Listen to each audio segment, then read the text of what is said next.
She signed a man's name on a piece of paper and called it a marriage. He looked at her across a conference table like she was a line item in a budget report. Neither of them had any idea that 18 months later, one of them would be lying in a hospital bed with shattered bones and a broken ego, and the other would be the only person in the world who refused to walk away. This is not a love story, not yet. This is the story of how two people who had every reason to hate each other somehow became the only home the other had ever known. If this story moves you, hit that like button and drop the name of your city in the comments. I want to see how far this story travels. The eviction notice had been taped to the door with a small piece of masking tape, as if the landlord was embarrassed about it. Hannah Brooks stood in the hallway of the third-floor walk-up on Clement Street, still wearing her barista apron, smelling like burnt espresso and oat milk, and stared at the yellow paper for a long moment before she pulled it off the door. The tape left a faint sticky mark on the painted wood. She folded the notice into thirds, neat, precise, the way she did everything when she was trying not to fall apart, and tucked it into the front pocket of her apron. Then she went inside and sat at the kitchen table and did not cry. Crying had stopped being useful about 3 years ago. The apartment was small enough that you could see every room from the kitchen table. The living room held a second-hand couch that sagged in the middle, a television she'd bought off Craigslist for $40, and a cardboard box she'd never fully unpacked from her last move, sitting in the corner like a promise she'd made to herself and forgotten. The bedroom door was half open. She could see the edge of her bed, the stack of nursing textbooks she no longer had time to read, the framed photograph of her mother on the nightstand, taken 4 years ago, before the diagnosis, before everything. Her phone buzzed. She looked at the screen. Mercy General Hospital, billing department. She let it go to voicemail. She already knew what they were going to say. She owed $43,000, and insurance had denied the latest claim, and her mother's treatment, the one thing keeping Carol Brooks alive, would be suspended in 30 days if arrangements weren't made. Hannah was 29 years old, and she had never been more tired in her life. She got up and opened the refrigerator. There was half a container of leftover rice, a lime that had started to go soft, and a beer she'd been saving since her last birthday because she kept thinking she'd have something worth celebrating. She took out the rice and ate it cold, standing at the counter, looking out the window at the fire escape and the gray evening sky beyond it. This was her life. And it was collapsing, room by room, bill by bill, like a building that had been structurally unsound for years and was finally, quietly, giving in. She had not always been like this, exhausted and counting, always counting. There was a version of Hannah Brooks from 6 years ago who had been something else entirely. A junior at UC Berkeley, pre-med track, a partial scholarship, and enough financial aid to cover the gap, a study group she genuinely liked, professors who wrote her name on the board when they used her essay as an example of strong analytical thinking. She had wanted to be a nurse practitioner.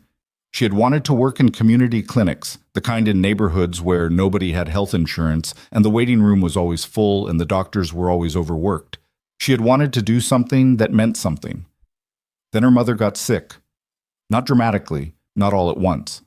Carol Brooks had started forgetting things, keys, appointments, the name of a neighbor she'd known for 20 years. Then came the tremors. Then the diagnosis.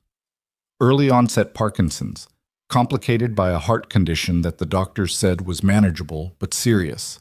The medication alone was over $800 a month.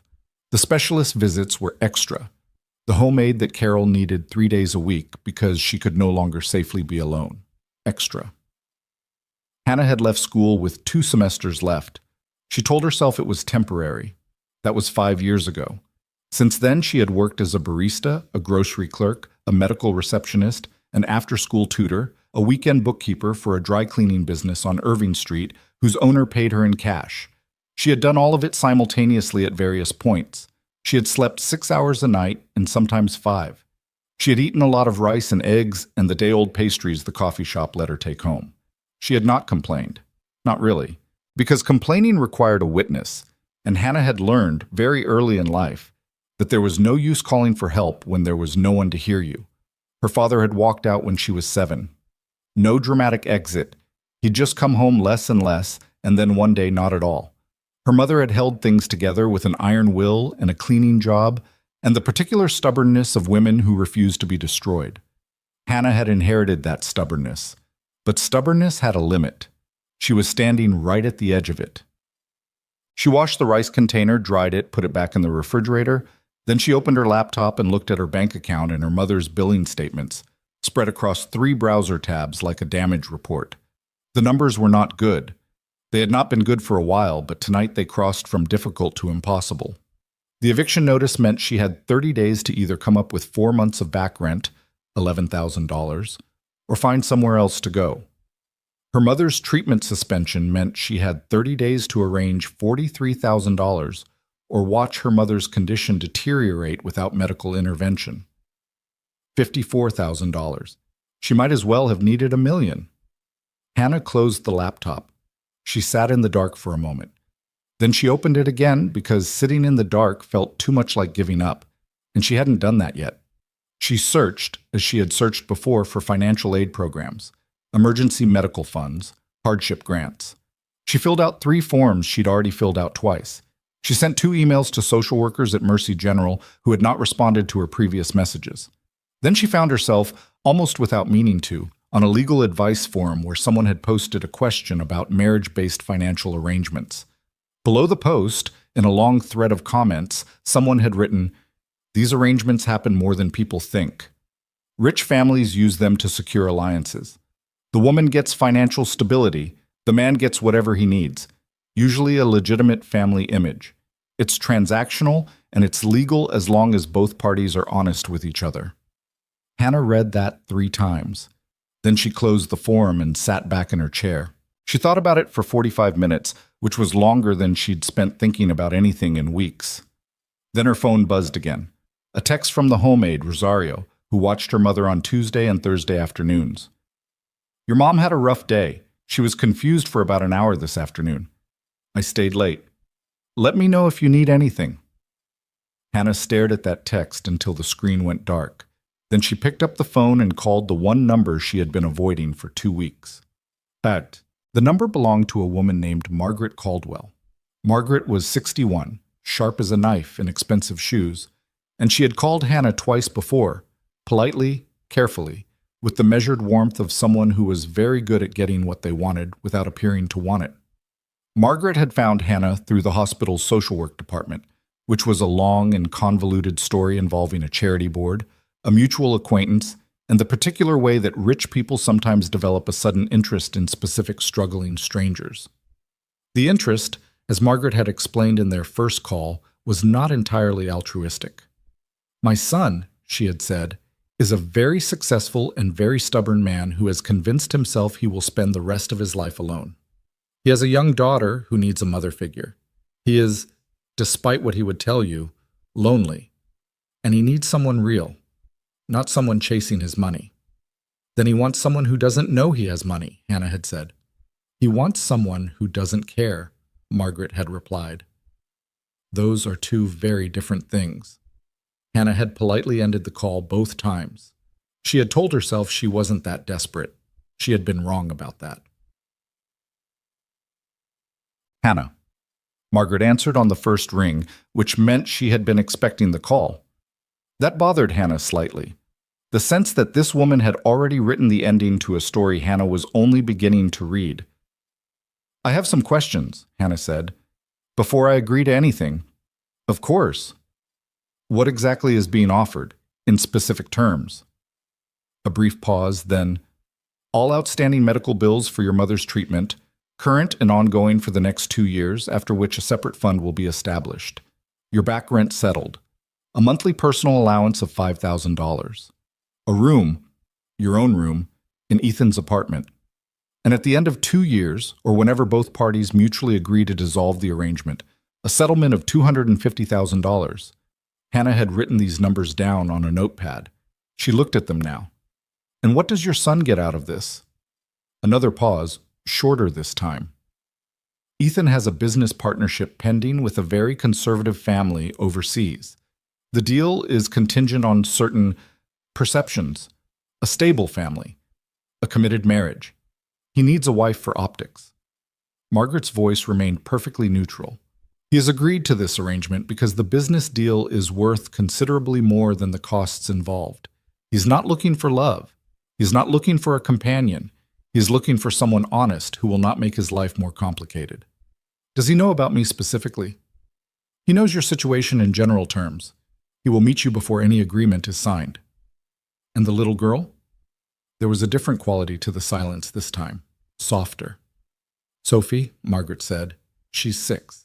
She lost her mother 4 years ago. She is the most important person in my son's world, and if you agree to this arrangement, she will need to be treated as such. I would never be unkind to a child. I know, Margaret said. That's one of the reasons I called you. Hannah looked at the notepad, at the numbers, at the photograph of her mother on the shelf across the room, taken at the beach the summer before the diagnosis. Carol laughing at something off camera, her hair blown sideways by the wind, looking exactly like herself. When do I meet him? Hannah said. The lobby of Caldwell's Capitol was the kind of space designed to make you feel small. High ceilings, pale marble, a reception desk staffed by a woman in a blazer who looked at Hannah with a smile so professional it had no warmth in it at all. The art on the walls was the kind you weren't supposed to understand but were supposed to find impressive. Large canvases, aggressive colors, gold frames. Hannah had taken the 38 Geary bus across town. She was wearing her best blouse, which was a dark blue wrap style she'd bought on sale 3 years ago and kept for job interviews. Her shoes were clean but showing their age at the toe. She had a leather portfolio that her mother had given her when she graduated high school, with HB embossed on the corner in gold letters that had mostly worn off. She looked like what she was, a young woman who had dressed her best and still could not pass for someone who belonged in a building like this. She did not pretend otherwise.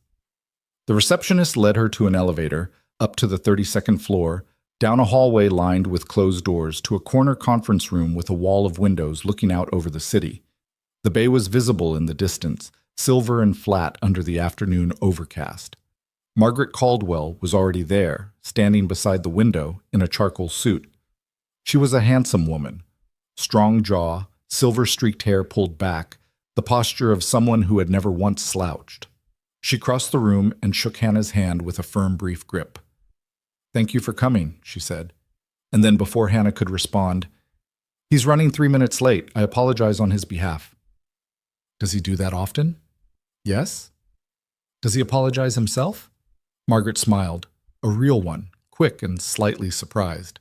"Occasionally." They sat. A woman brought water and coffee. Hannah took the water. She looked out at the city and thought about the bus ride over, the man who'd been asleep across 2 seats, the teenager with the enormous headphones singing quietly to herself, the way the bus had smelled like rain and fast food, and the particular weariness of people going somewhere they didn't necessarily want to go. The door opened.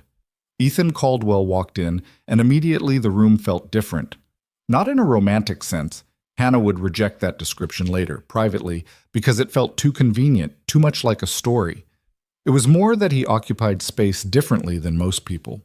He was tall, 6'2" maybe, with dark hair that needed cutting and the kind of jaw that looked like it had been set in a permanent state of mild tension. He wore a charcoal suit that probably cost more than Hannah's monthly rent. And he was looking at his phone as he walked in, which meant he was already somewhere else in his head before he'd fully arrived in the room. He looked up. His eyes found Hannah across the table. They were dark, almost black, and sharp in the way of someone who processed information quickly and trusted very little of it. "Ms. Brooks," he said. Not a question. "Mr. Caldwell." He sat down across from her. He did not apologize for being late. He set his phone face down on the table, which was, she would realize later, probably the most generous thing he could have done. The phone staying down was his version of full attention. "My mother says you're smart," he said. "Your mother hasn't met me. She read everything about you that's legally obtainable. That's her version of meeting someone." Hannah glanced at Margaret, who was doing something complicated with her expression that might have been fond exasperation. "And what did she find?" Hannah asked. Ethan looked at her steadily. "Berkeley, pre-med, left junior year. 4 jobs, sometimes simultaneously. Clean credit until about 2 years ago when the medical bills got out of control. No criminal record, No social media presence worth mentioning, mother with Parkinson's and a cardiac condition, currently at Mercy General, under treatment that's about to be suspended. He said it without cruelty, but also without softness. Just facts, like he was reading a briefing document. Hannah had expected it to sting more than it did. Instead, she felt something almost like relief. She was so tired of people handling her situation with careful pity. This, at least, was direct. "And what did you conclude?" she said. "That you have no good options." He paused. "Neither do I, which is why we're here." "Tell me about yours." He looked slightly surprised. Margaret made a small sound that might have been a laugh. Ethan leaned back in his chair. "There's a partnership with a company in Seoul, Park Industries. They're traditional, family-oriented in the way that means they judge business partners partly on personal stability. My father has been trying to broker this deal for 2 years. It requires, according to their representatives, that their primary partner present as settled. Their word. And you're not settled. I'm a widower raising a 6-year-old while running a company. I'm functional. I'm not settled. How long would the marriage need to appear intact? At minimum, long enough to close the deal and run the first phase. 18 months, possibly 2 years. And Sophie, Hannah said, something shifted in his face, very small, a tightening around the eyes, the jaw adjusting. It was the first time he'd looked like a person rather than a negotiator. Sophie is not part of a business arrangement, he said, and his voice had changed too. She is my daughter. She will be told that we are married because we chose to be. I will not have her used as a prop or confused about what's happening. If you're going to be in my apartment, you will treat her well. That is not negotiable. I wouldn't treat a child any other way. Then we agree on the most important thing. They looked at each other across the conference table. Outside, the city went on being the city, traffic and fog and the indifferent gray water in the distance. I have conditions, Hannah said. Go ahead. She opened her portfolio. She had written them out on a legal pad in blue ink, 12 items, numbered. Ethan looked at the legal pad. Something in his face shifted slightly. Not quite respect, but a recalibration, like he had expected her to show up without conditions. Read them, he said. 1. My mother's treatment is fully funded, including all specialists, medication, and in-home care, beginning no later than 10 days from signing. 2. The eviction notice on my apartment is resolved before I move into yours. 3. I maintain the right to work or pursue education during the arrangement. 4. We will present as a couple in all public and business settings required by the deal, but within the apartment, you will not dictate my schedule, my friendships, or my time. 5. Stop, Ethan said. Hannah stopped. These are reasonable, he said. He looked at his mother. Have the lawyers add them to the draft. Margaret nodded once. Hannah continued. 5. Any romantic involvement you pursue outside this marriage will be conducted with absolute discretion. I will not be publicly humiliated. 6. I want it written that I have no interest in your money beyond the agreed terms, no access to accounts, no stake in the company. 7. Why? Ethan said. Why what? Why disclaim the money preemptively? Most people in your position would want more access, not less. Hannah looked at him. Because I don't want to owe you anything, and I don't want you to have reason to doubt why I'm here. The terms are the terms. I don't want complexity. He was quiet for a moment. Continue, he said. She finished her 12 conditions. He agreed to 11 of them. The 12th? That she have use of a car. He modified. Not a car of her own, but access to one of his with a driver, which she accepted because she knew it was easier for him logistically, not because she liked it. At the end, his lawyer came in with a preliminary document.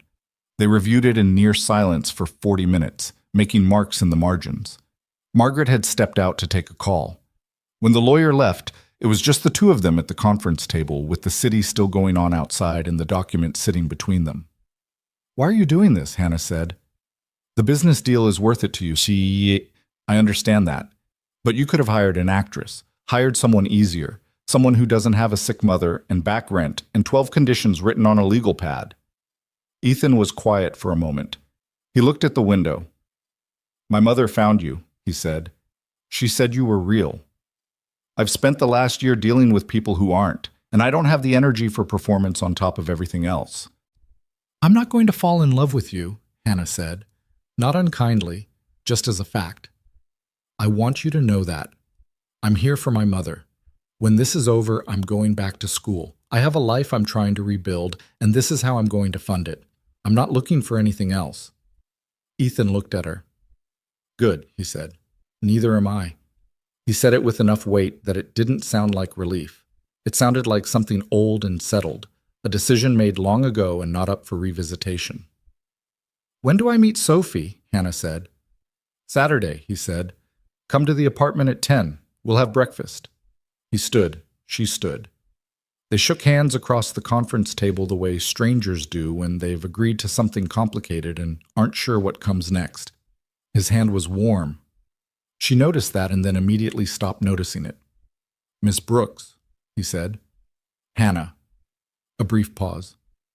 Hannah, don't make this harder than it needs to be. I could say the same to you, she said. He almost smiled. Not quite, but almost. She told her mother. Not everything. Not the business deal, not the Korean partnership, not the 12 conditions, or the conference table, or the handshake. She told her mother that she had met someone, that it had happened fast, that he was a good man, that he had a daughter who needed looking after, that things were going to be okay now. Carol Brooks was having a good day. She was sitting up in her hospital bed, the afternoon sun cutting across the blanket in stripes, her reading glasses on, working a crossword puzzle in pen because she'd always done it in pen, and she wasn't stopping now. She looked at her daughter for a long time when Hannah finished talking. You're lying to me, Carol said. Not about everything, but about something. Hannah looked at her hands. Mom, I raised you. I know what your face does when you're holding something back. Carol set down the crossword. Is he good to you? This man? He's honest, Hannah said. I think that's the best I can say right now. Is he kind? Hannah thought about the conference table, the dark eyes. Don't make this harder than it needs to be. He has a little girl who lost her mother, Hannah said, and he's doing everything he can for her. That's a kind of kindness, even if it's not the soft kind. Carol looked at her for another moment. Then she picked up the crossword. Bring him to meet me, she said. When you're ready. Okay. And Hannah, she looked up. I know you did something difficult to make this happen, whatever it is. Carol's voice was careful, not accusatory, just honest the way she'd always been. I want you to know that your life matters too, not just mine. You're not just a person who keeps things running. You're my daughter, and you're supposed to have a life. Hannah felt something crack open in her chest, quick and sharp, and she closed it just as fast. I know, Mom. Do you? I'm working on it, Hannah said. And for the first time in a long time, that felt like something approaching the truth. The apartment was on the 38th floor of a glass tower in the financial district, and the first thing Hannah noticed when Ethan opened the door on Saturday morning was that it smelled like coffee and maple syrup and something vaguely like Play-Doh. The second thing she noticed was the small person standing behind Ethan's left leg, gripping the fabric of his dress pants. Even on a Saturday morning, he was in dress pants, she noted, with both fists, peering out at Hannah with enormous dark eyes that were exactly like her father's. Sophie, Ethan said quietly, come say hello. Sophie did not come say hello. Sophie remained behind his leg and continued to study Hannah with the frank, unfiltered assessment of a child who had not yet learned to hide what she was thinking. Hannah crouched down, which brought her to approximately Sophie's eye level. Hi, she said. I'm Hannah. Sophie stared. I like your pajamas, Hannah said.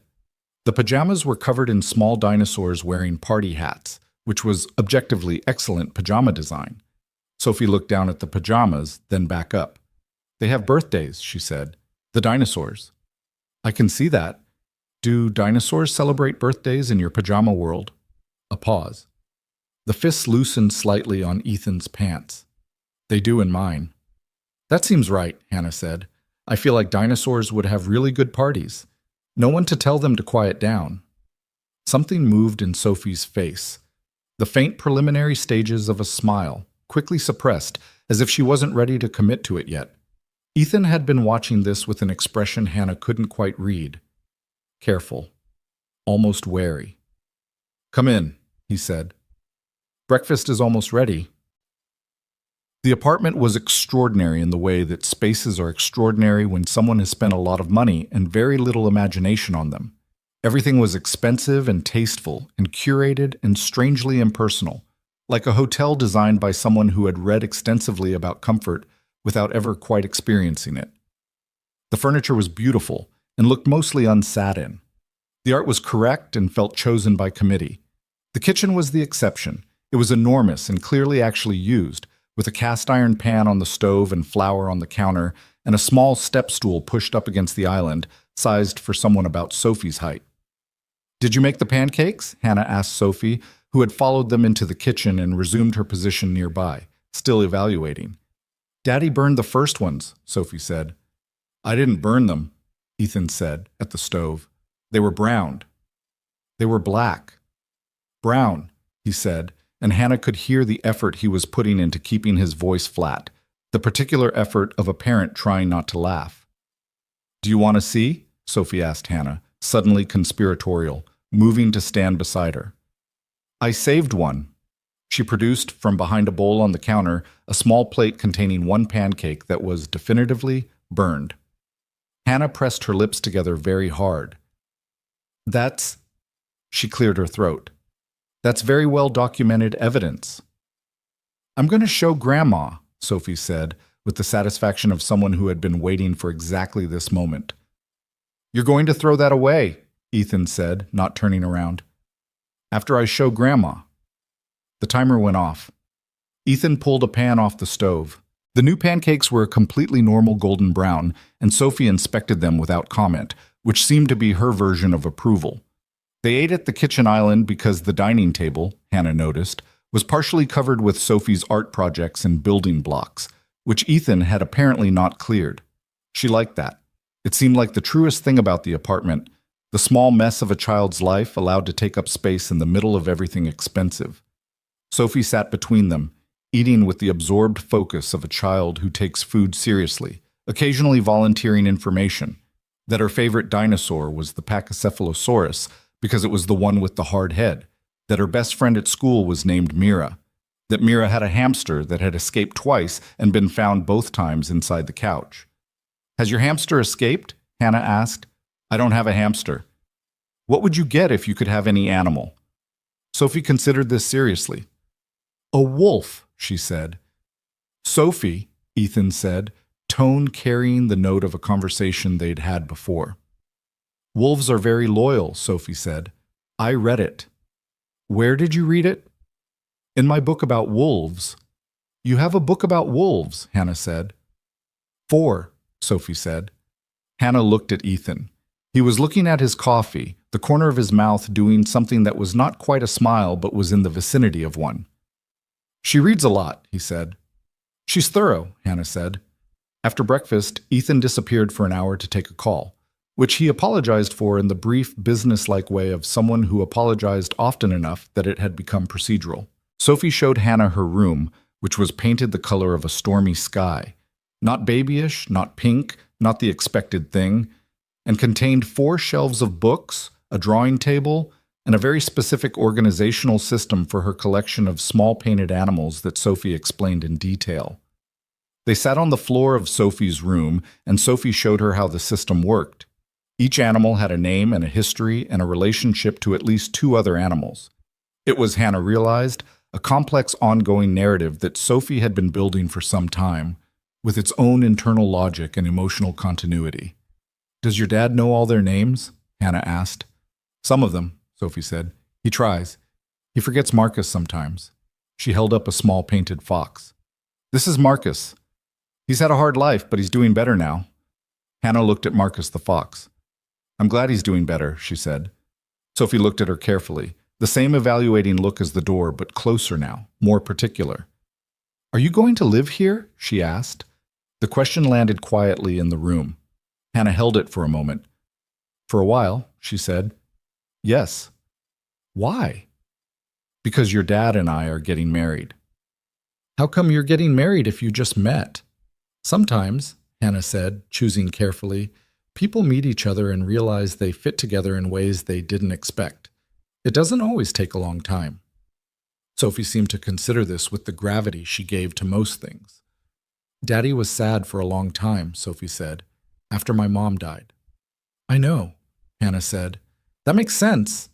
He loved her. Are you going to make him not sad? The question was so direct, so simple, so enormous in its implication that Hannah felt it physically. Somewhere in the chest, a weight settling. I'm going to try to make things good, Hannah said, for both of you. That's what I want. Sophie looked at Marcus the fox for a moment. Okay, she said, and then, do you want to name one? She held out a small painted owl. Hannah took it. It fit in her palm, cream-colored with small amber eyes, one wing slightly raised as if about to take flight. What's she waiting for? Hannah asked. The owl? Sophie looked. She's brave, she decided. She's not scared, she's just thinking first. Hannah looked at the owl for a moment. Clara, she said. Sophie nodded solemnly and took Clara back and placed her in a specific spot on the shelf, between a green rabbit and a small painted deer. She can go here, Sophie said. That's where the new ones start. The wedding was small. That was what both of them had agreed on, and in this, at least, they were aligned.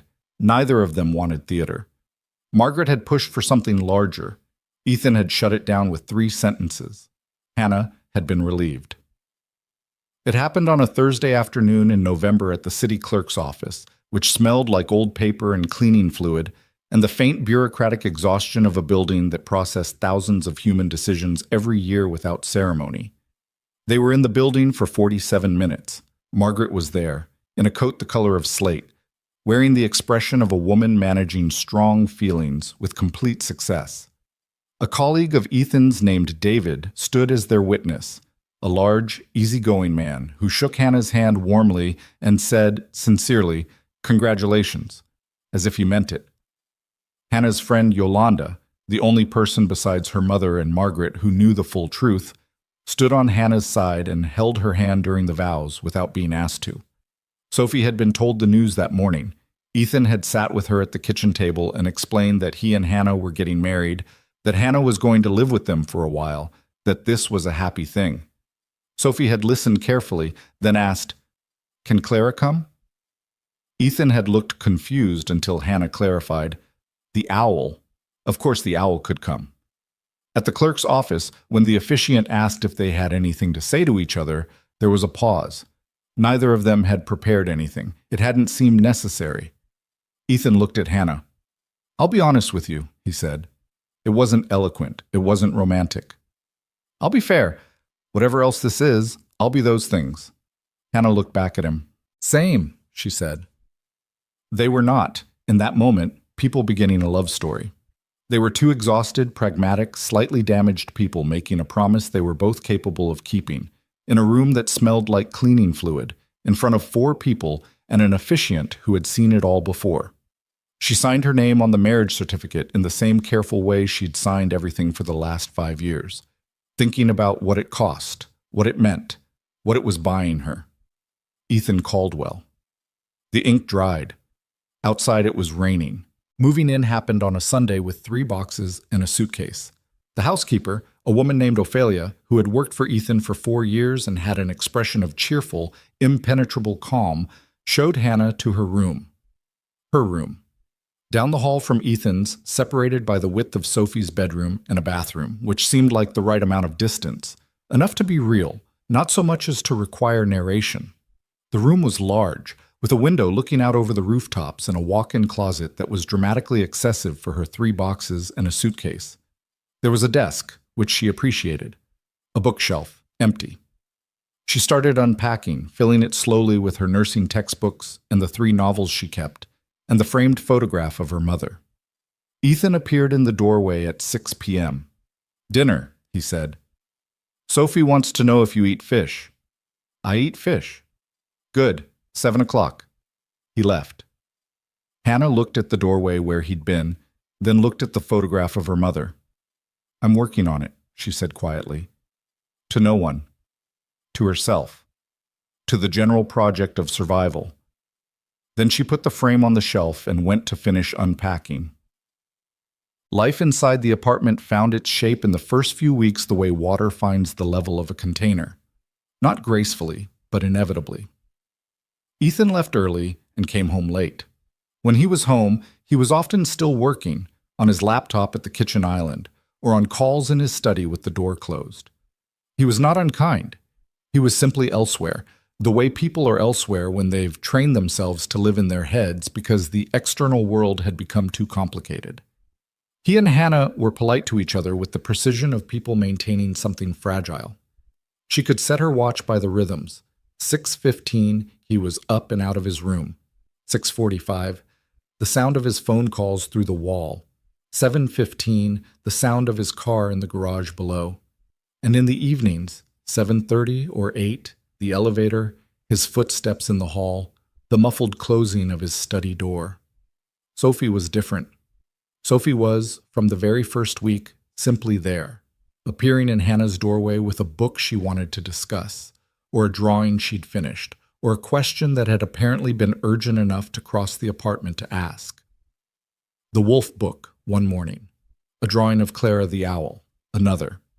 And once, on a Thursday evening when Ethan was still at the office and Ophelia had gone home, Sophie had arrived in the kitchen while Hannah was making tea, climbed onto the step stool and said, "I want to help." They'd made scrambled eggs together. Sophie was meticulous. She took the job of stirring seriously, her small face concentrated, asking at intervals whether they looked done. "Not yet," Hannah had said. "Patience." "Daddy says I don't have patience." "Do you think that's true?" A pause. "Sometimes. But with things I care about, I do." "What do you care about?" "My animals, books, Mira, Daddy." Another pause. "You're on the list now, too." Hannah had stood there with a spatula in her hand and felt something move through her that she didn't have a name for. Not love, not yet. Something smaller and quieter than love. The beginning of a thread. "That's one of the nicest things anyone said to me in a while," Hannah said. Sophie had considered this seriously. "It should be," she said. "I don't put people on the list very fast." She had been in the apartment for 3 weeks when she first saw evidence of the other woman. She had not been snooping. She had been looking for a pen in the kitchen drawer, the kind of casual, automatic searching you do in someone else's space when you've been there long enough to start forgetting it isn't yours. The drawer contained the usual things: rubber bands, batteries, takeout menus, 3 pens that didn't work and one that did. And at the back, a small square photograph, the physical kind, printed and glossy, which had slid behind a takeout menu and been partially visible when she'd moved things around. She wouldn't have thought anything of it. A photograph in a kitchen drawer. Of course there were photographs in this apartment. Of course there was a life that had come before her. Of course Ethan Caldwell had a history she had known about theoretically and was now encountering practically. Except, the photograph was not old. The printing was fresh, the colors sharp. The woman in it was laughing, her hair blown sideways, standing on what looked like a terrace somewhere warm and Mediterranean, and she was beautiful in the specific way of women who know exactly how beautiful they are, aware of it without being exhausted by the awareness. The photograph was recent. Hannah didn't know how she knew that exactly. She just did. She put it back where she'd found it and closed the drawer. She used the pen she'd found to write down what she needed from the grocery store. She did not think about the photograph for the rest of the day, except for the time she spent actively not thinking about it, which is its own kind of thinking. She found the pen she needed eventually. She always did. That was the thing about Hannah Brooks. She had learned through years of practice to find what she needed and make it work and move forward without waiting for conditions to be perfect, because conditions were never perfect and waiting was a luxury she had never been able to afford. So she moved forward. She cooked dinner on the nights Ophelia didn't, because it gave her something to do, and because Sophie liked eating together, and because it turned out that cooking, the simple, sensory, demanding present tense of it, was one of the few things that cleared her head completely. She helped Sophie with her reading practice and learned the names of all 47 of the small painted animals and went to bed most nights with the slightly disoriented feeling of someone living in the wrong story in the right way. She called her mother every morning. Carol was doing better. The treatment continuing uninterrupted, the new medication working, the home aid now 5 days a week. Carol asked every call whether Hannah was eating, whether she was sleeping, whether she was happy. "I'm fine," Hannah always said. Because fine was true, even if it wasn't everything. She was fine. She was surviving, which was what she did. And sometimes, late at night, she sat at the desk in her room and opened her laptop and looked at nursing program applications. The programs she'd wanted to finish before everything fell apart. The courses, the clinical hours, the small building blocks of a future she hadn't abandoned exactly, just deferred. Put in a drawer like a photograph. There for when she was ready. She was starting to think she might be getting close to ready. The apartment was quiet at 11 p.m. Ethan's door was closed. Sophie was asleep. The city hummed outside the window, indifferent and constant. Hannah looked at the applications. She clicked on one. She started to fill it out. The desk lamp made a small, warm circle of light in the dark room, and Hannah Brooks, who had learned to survive on very little, sat inside that circle and began, carefully, methodically, with her characteristic lack of drama, to start building something new.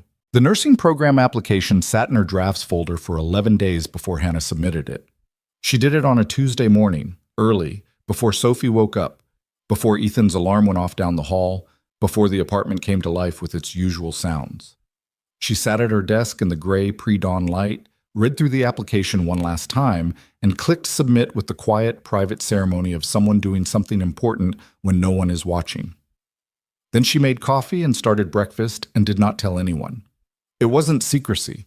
It was something more like superstition, the sense that naming a hope too loudly before it had any weight behind it could somehow damage it. She had done that before, talked about going back to school before the money ran out, before her mother's diagnosis arrived and rearranged everything. She wasn't doing it again until there was something real to report. She cracked 4 eggs into the pan and listened to the apartment. Down the hall, a door opened. Footsteps, heavier than Sophie's, more deliberate. The sound of Ethan moving through his morning routine with the efficiency of a man who had optimized every hour. She had learned the soundtrack of him in these first weeks, the way you learn the sounds of any house you're trying not to make a claim on. Cataloging without meaning to, noticing without meaning to notice. He appeared in the kitchen doorway at 6:40, as he always did, in his suit, his tie not yet done, a phone already in hand. He looked at the eggs in the pan, and then at Hannah, and then back at the eggs. "You don't have to do that," he said, the same thing he said most mornings. "I know," she said, the same thing she answered. He poured himself coffee and stood at the counter reading something on his phone, and they existed in the same space with the ease of 2 people who had quietly negotiated a ceasefire without ever formally declaring one. It wasn't warm, but it wasn't hostile. It was something in between, a functional arrangement that required both of them to be reasonably decent to each other before 7 a.m., and both of them managed it. "Sophie has a thing at school on Thursday," he said, not looking up. "A presentation. She wants you there." Hannah turned the eggs. "What kind of presentation?" "She's doing a report on Pachycephalosaurus." A brief pause. "She started with the wolf, but her teacher said pick something extinct." Smart call by the teacher. Sophie was annoyed about it for 2 days. He set the phone down long enough to knot his tie, doing it by feel without a mirror, which he did every morning and which always came out slightly off-center. He never noticed. Hannah had noticed on day 3 and had been quietly noting it ever since. "She'll be fine with the result, though. She's been working on it all week. She wants to show you the poster." "Tell her I'll be there," Hannah said. He picked up his coffee. Their eyes met for a moment. Brief, unremarkable, the morning's allotted quota of human contact between them. Then he was moving again, toward the elevator, toward the day, toward whatever it was that occupied the hours between his departure and his return. The door closed. Hannah slid the eggs onto a plate and sat at the kitchen island and thought about the photograph in the drawer, which she had not thought about since she'd decided to stop thinking about it, except she had kept thinking about it. She was not jealous. She was not in a position to be jealous. She understood that Ethan Caldwell was a man with a life that had preceded her entirely, and that whatever he was doing outside this apartment was none of her business by the specific and explicit terms of their arrangement. She had even written it into her conditions. Any romantic involvement you pursue outside this marriage will be conducted with absolute discretion. She had written that condition herself. She had been proud of its clarity. She ate her eggs and told herself that clarity was still working fine. It mostly was. The woman's name was Vivian. Hannah learned this not through investigation, but through the ordinary porousness of a shared living space, the small leaks of information that a household generates simply by existing. A name mentioned by Margaret in a phone call Hannah had only half overheard.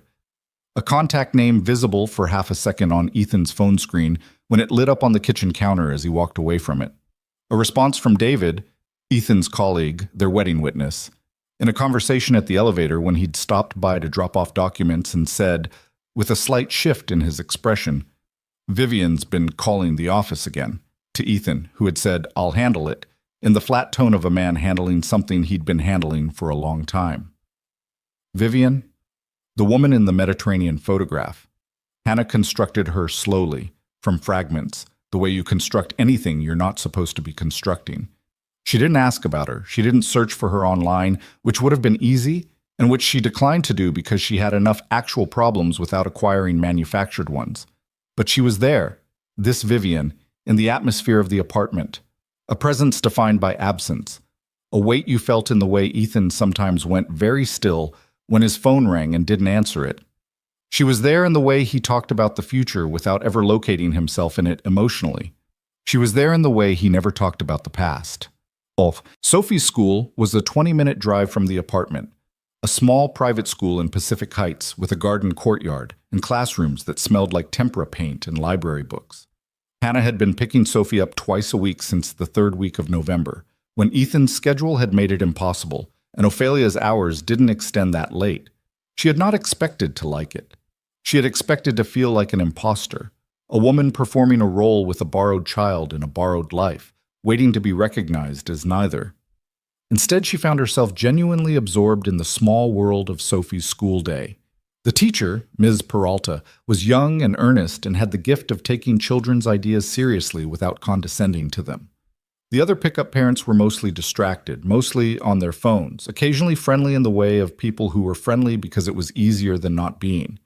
Sophie came out of school at 3:15 with the energy of someone who had been storing it all day and was now releasing it in a controlled burst.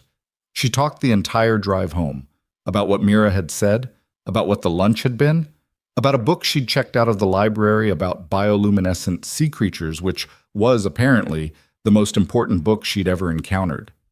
"They make their own light," Sophie said, holding the book up to show Hannah the cover. "Like, inside themselves. They don't need anything outside." "That's pretty amazing," Hannah said. "I want to do that," Sophie said. "I want to be bioluminescent." Hannah glanced at her in the rearview mirror. "I think you might already be." Sophie considered this with great seriousness. "Maybe a little," she conceded. These afternoons had become, without Hannah quite deciding they would, the best part of her day. Not because they were easy. Sophie was complicated and particular, and sometimes suddenly, unexpectedly sad in the way of children who have lost something they don't fully have words for yet, but because they were real. Sophie did not perform for Hannah. She did not try to be easier than she was. She brought her whole self to their time together, the difficult parts included, and that felt like more of a gift than anything polished could have been. One afternoon in December, 3 weeks before Christmas, Sophie had gone quiet in the car, unusual enough that Hannah noticed it immediately. "You okay?" Hannah asked. "There's a mom and daughter thing at school," Sophie said. "In January. Ms. Peralta said to tell our parents." The way she said parents, careful, slightly flattened, a word she was still navigating, made Hannah's chest do something complicated. "What kind of thing?" "A breakfast thing. You make something together and bring it and eat it in the classroom." A pause. "Mira's mom is coming. Mira's making croissants." "Croissants are ambitious." "I know." Another pause. "Can you come?" Hannah looked at the road. The city was going gray and damp around them, the first real cold of the season settling in. "Of course I can come," she said. "What do you want to make?" The silence lasted just long enough for Hannah to wonder if she'd said the wrong thing. Then Sophie said very quietly, "My mom used to make these lemon things. I don't really remember what they're called. They were yellow and had powdered sugar." Hannah's hands were steady on the wheel. "Lemon bars," she said. "I think that's what you're describing." "Maybe?" "A beat. Do you know how to make them?" "I do." She didn't actually. She had a general idea. She'd look it up. "We can practice a few times before January. Get them right." "Okay," Sophie said. And something about the way she said it, small, careful, like she was handing something fragile to someone she'd decided to trust, made Hannah press her lips together and look at the road very hard and not say anything else for a moment. December moved through the apartment in a strange way. Ethan was working more than usual, the Korean deal entering what he called a critical phase, which seemed to mean long calls at odd hours and a general increase in the contained tension he carried. He was home less. When he was home, he was quieter.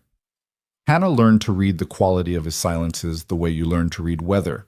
This one was focused exhaustion. This one was something else. This one meant don't ask. She put up a Christmas tree. This had not been discussed. She had taken Sophie to buy ornaments at a store on Fillmore Street one Saturday afternoon, and Sophie had approached the task with the same systematic intensity she brought to everything, selecting each ornament based on a criteria she didn't fully explain, but which seemed to involve color, shape, and some quality that Sophie called rightness.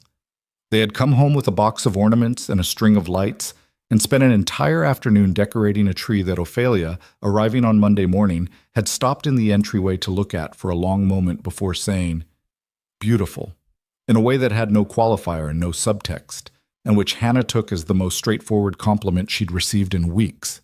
Ethan had come home that night at 8:30 and stopped in the living room doorway and looked at the tree. It was a good tree, not perfectly shaped. Sophie had insisted on clustering most of the ornaments on the lower half, where she could reach, which gave it a bottom-heavy quality that no amount of adult rearrangement had fully corrected. The lights were warm white. At the very top, in place of a star or an angel, Sophie had placed a small painted wooden owl that bore no particular resemblance to Clara, but had been purchased specifically for this purpose. Ethan stood there for a moment. "Sophie's idea?" he said. "Most of it," Hannah said. "The owl was entirely hers." He looked at the tree for another moment. Something moved across his face, quick and private, there and gone. "It's good," he said. That was all. He went to his study and closed the door. Hannah looked at the tree alone for a little while. Then she turned off the overhead lights so only the warm glow of the Christmas lights remained, and sat on the couch that sagged in the middle. This couch didn't sag. This was an expensive couch that remained exactly where you put it, which was its own kind of strangeness, and sat in the light and allowed herself for approximately 4 minutes to feel the odd bittersweetness of being in a life that was and was not hers. Then she got up and did the dishes. She got into the nursing program in December. The email arrived on a Wednesday afternoon while she was helping Sophie with math homework at the kitchen table. She read it on her phone under the table, twice, before she trusted that it said what it said.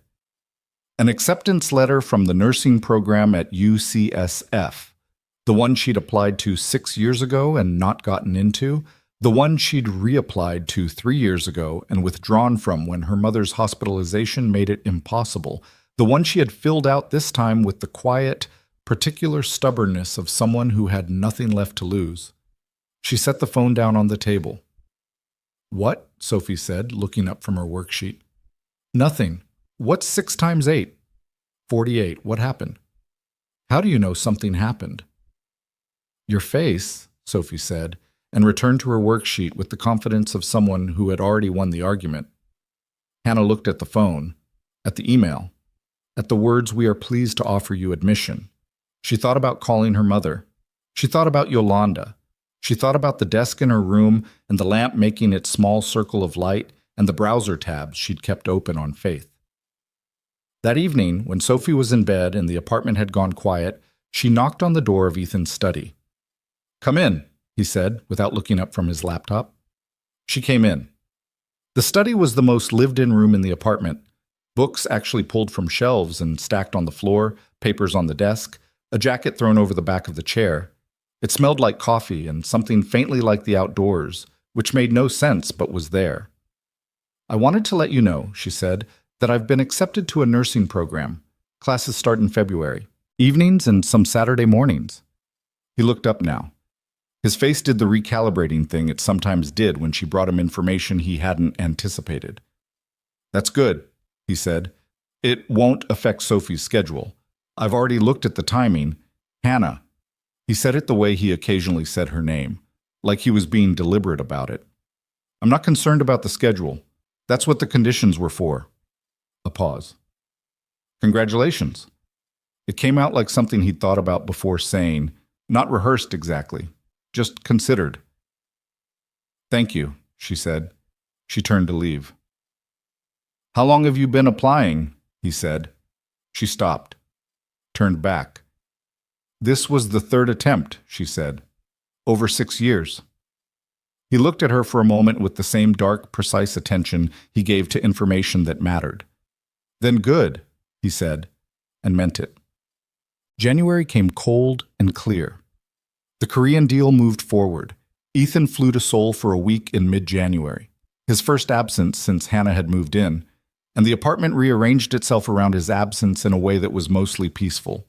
Hannah made the schedule herself, picked Sophie up, made dinner, helped with homework, practiced lemon bars. The first batch was too tart. The second batch was close. The third batch was right, the balance of bright and sweet, the powdered sugar settling into the surface, the shortbread base golden without being dry. Sophie ate 3 pieces and announced, "These are the ones." "You sure?" "I'm sure." She licked powdered sugar from her finger. "My mom would have liked these." Hannah held very still. "Tell me about her," she said carefully.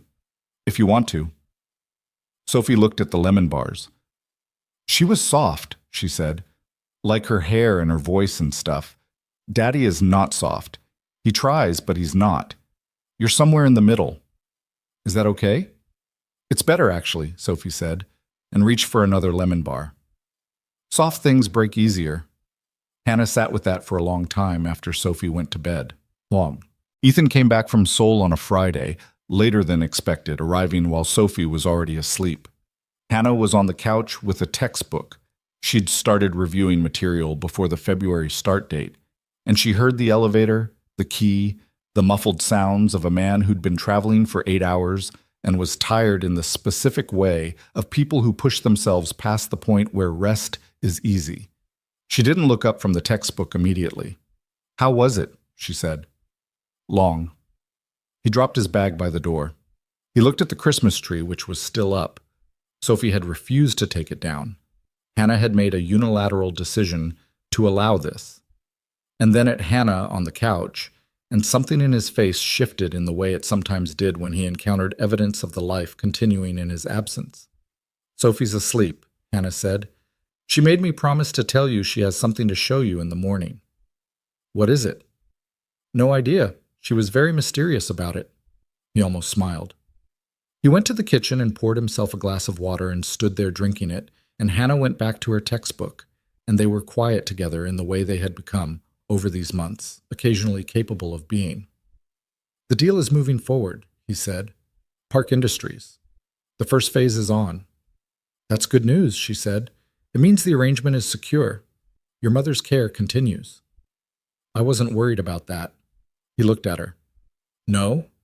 She looked up from the textbook. "You're not someone who doesn't follow through on things he's agreed to." He was quiet for a moment. "How do you know that?" "Sophie," she said simply. He didn't say anything else.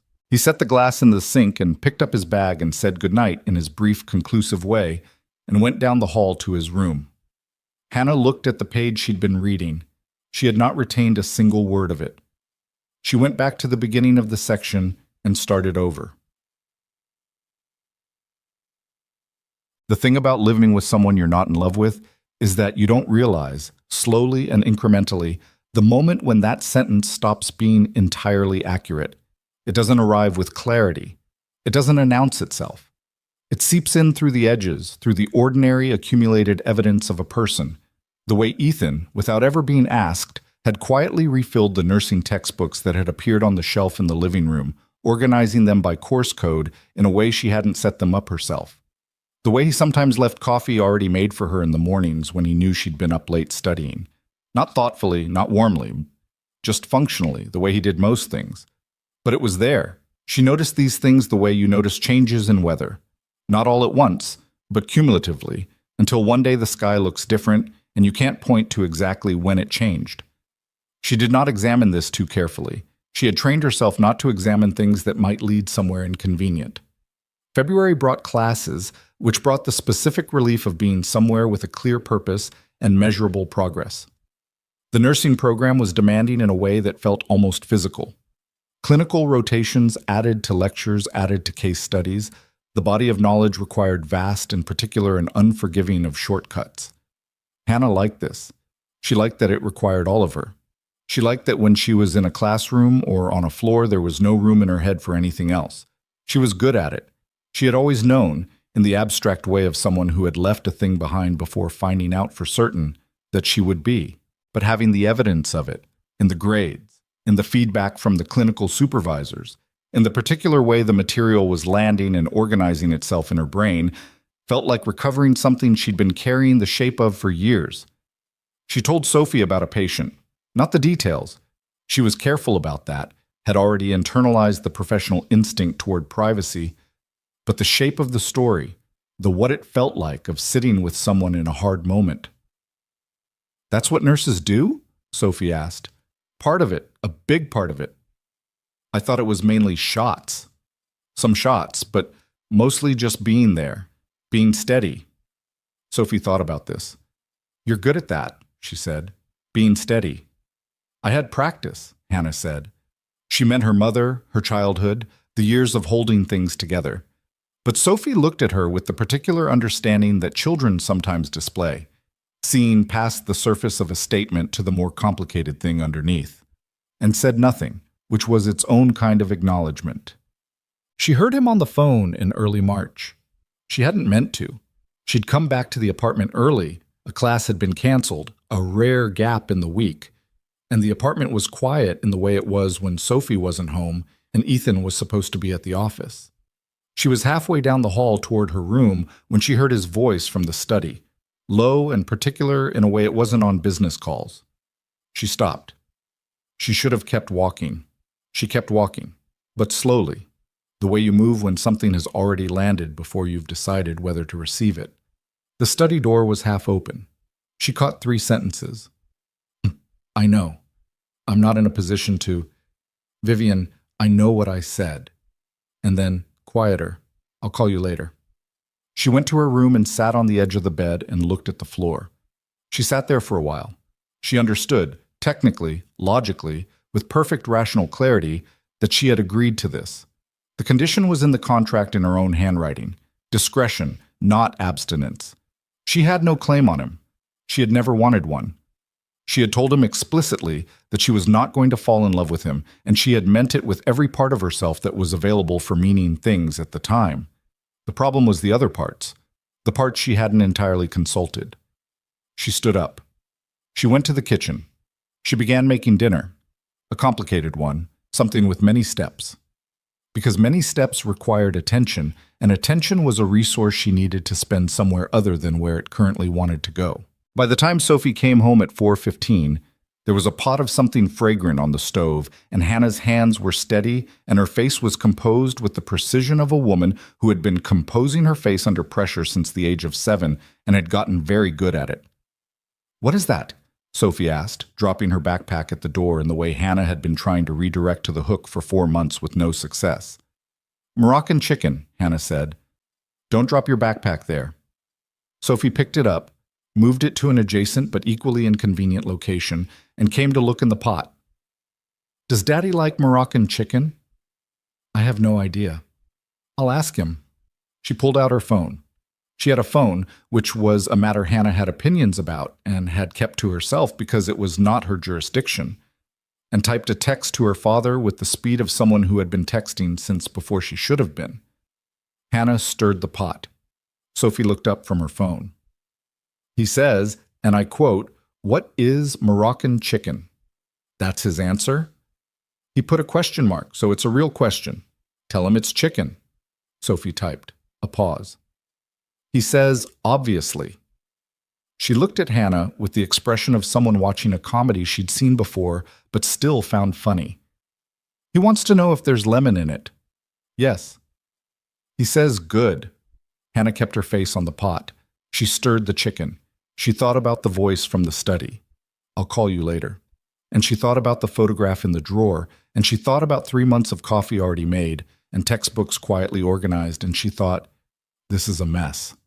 This is a mess, and you need to be more careful. She was right about that. She was not careful enough. The dinner went fine. Ethan was home at 7, which was early for a Thursday. He tasted the chicken and said it was good, which from him functioned as a rave review. Sophie told a long story about something that had happened at school involving a misunderstanding about a hamster that had somehow escalated to involve a substitute teacher and a fire alarm. The details were unclear, but Sophie's conviction in the storytelling was complete. Ethan listened to Sophie the way he only listened to Sophie. With his full attention, the phone actually put away, the work face dropped. It was the version of him that Hannah saw most rarely, and that was most striking when it appeared. The man who would, without hesitation, sit on the floor and have a long, detailed conversation about pachycephalosaurs because his daughter needed him to. The man whose daughter's laugh could shift his entire face into something unguarded. Hannah watched this from across the table and felt the complicated thing again. She cleared the plates. Ethan started to stand. I've got it, she said. You cooked. I like doing the dishes. It's meditative. He sat back down, which he did because she'd asked and because he respected stated preferences, which was one of the things about him that made the other things more complicated. Sophie went to brush her teeth. The kitchen was quiet. Hannah! She turned from the sink. He was standing in the kitchen doorway, jacket off now, tie loosened. He had the expression of someone who had been working up to something. I want to say something, he said. Okay? The arrangement is working. He said it carefully. That's not a small thing. I know what it costs you to be here. I don't say that enough. She held the dish she'd been washing. You don't need to. I'm not doing it to be kind, he said, in the direct way he had that was both his most frustrating and most trustworthy quality. I'm doing it because it's true. And I should have said it before now. Sophie is... He stopped, adjusted. Sophie trusts you. I didn't expect that to happen as fast as it did. I'm grateful for it. Hannah looked at him across the kitchen. She's easy to love, Hannah said. You did a good job with her. Something went through his face, fast and complex. Her mother did, he said. I just kept going. It was the most he'd said about his wife in the 4 months she'd lived here. She could feel the weight of what wasn't being said on either side of that sentence. The grief, the guilt, whatever it was that kept him behind the wall he lived behind. She turned back to the dishes. That counts, she said. Keeping going counts. He was quiet behind her for a moment. Then he said, Good night, and went down the hall. Hannah finished the dishes. She dried her hands. She stood in the kitchen looking at the window, at the reflection of the kitchen in the dark glass, at her own face in it, calm, contained, revealing nothing. She was not calm. She was not contained. But she was very good at the reflection. She went to her room. She studied for 2 hours. She went to bed. She lay in the dark and thought about keeping going, and what it costs, and whether the cost was different when you had chosen to pay it versus when it had simply arrived and asked for everything you had. She did not arrive at an answer. She fell asleep still thinking about it, which was, she decided, probably fine. Some questions were designed to keep you company. Not to be solved, just to walk beside you for a while. By March, she had stopped telling herself she wasn't paying attention. The first step of any honest accounting is to admit what you're counting. She was counting. She knew exactly how many times he'd laughed, genuinely, not the polite version, in the months she'd been here. She knew how he took his coffee and that he ate lunch at his desk and almost never stopped for it, and that his back bothered him on the left side on days when he'd been in the car a long time. She knew that he checked on Sophie every night before he went to sleep. She'd heard the quiet footsteps, the light brief creak of Sophie's door, without fail, every night, even when he'd come home at midnight, even when he was exhausted. She knew these things the way you know things that you've absorbed without deciding to. And she knew that there was a woman named Vivian who called the apartment's main line sometimes late in the evening when Hannah was already in her room, and that Ethan's voice was different on those calls. Not warmer, exactly, but less armored. The particular quality of someone who had let one person inside the wall and was maintaining the arrangement even now, even here, even in the middle of a marriage that existed on paper and a life that was not what either of them had planned. She understood this. She understood it the way she understood her mother's illness or the eviction notice or the burned first batch of pancakes, clearly, without drama, with the practiced acceptance of someone who had long ago stopped expecting circumstances to be otherwise. But understanding something and being unmoved by it are different things. And Hannah Brooks, who had kept herself moving for 5 years through sheer force of will, who had eaten cold rice and filed appeals and stood in hospital waiting rooms and signed her name to a contract across a conference table from a man she didn't know, was starting to feel something shift in the foundation she'd built her careful, practical, methodical life on. She did not name it. Not yet.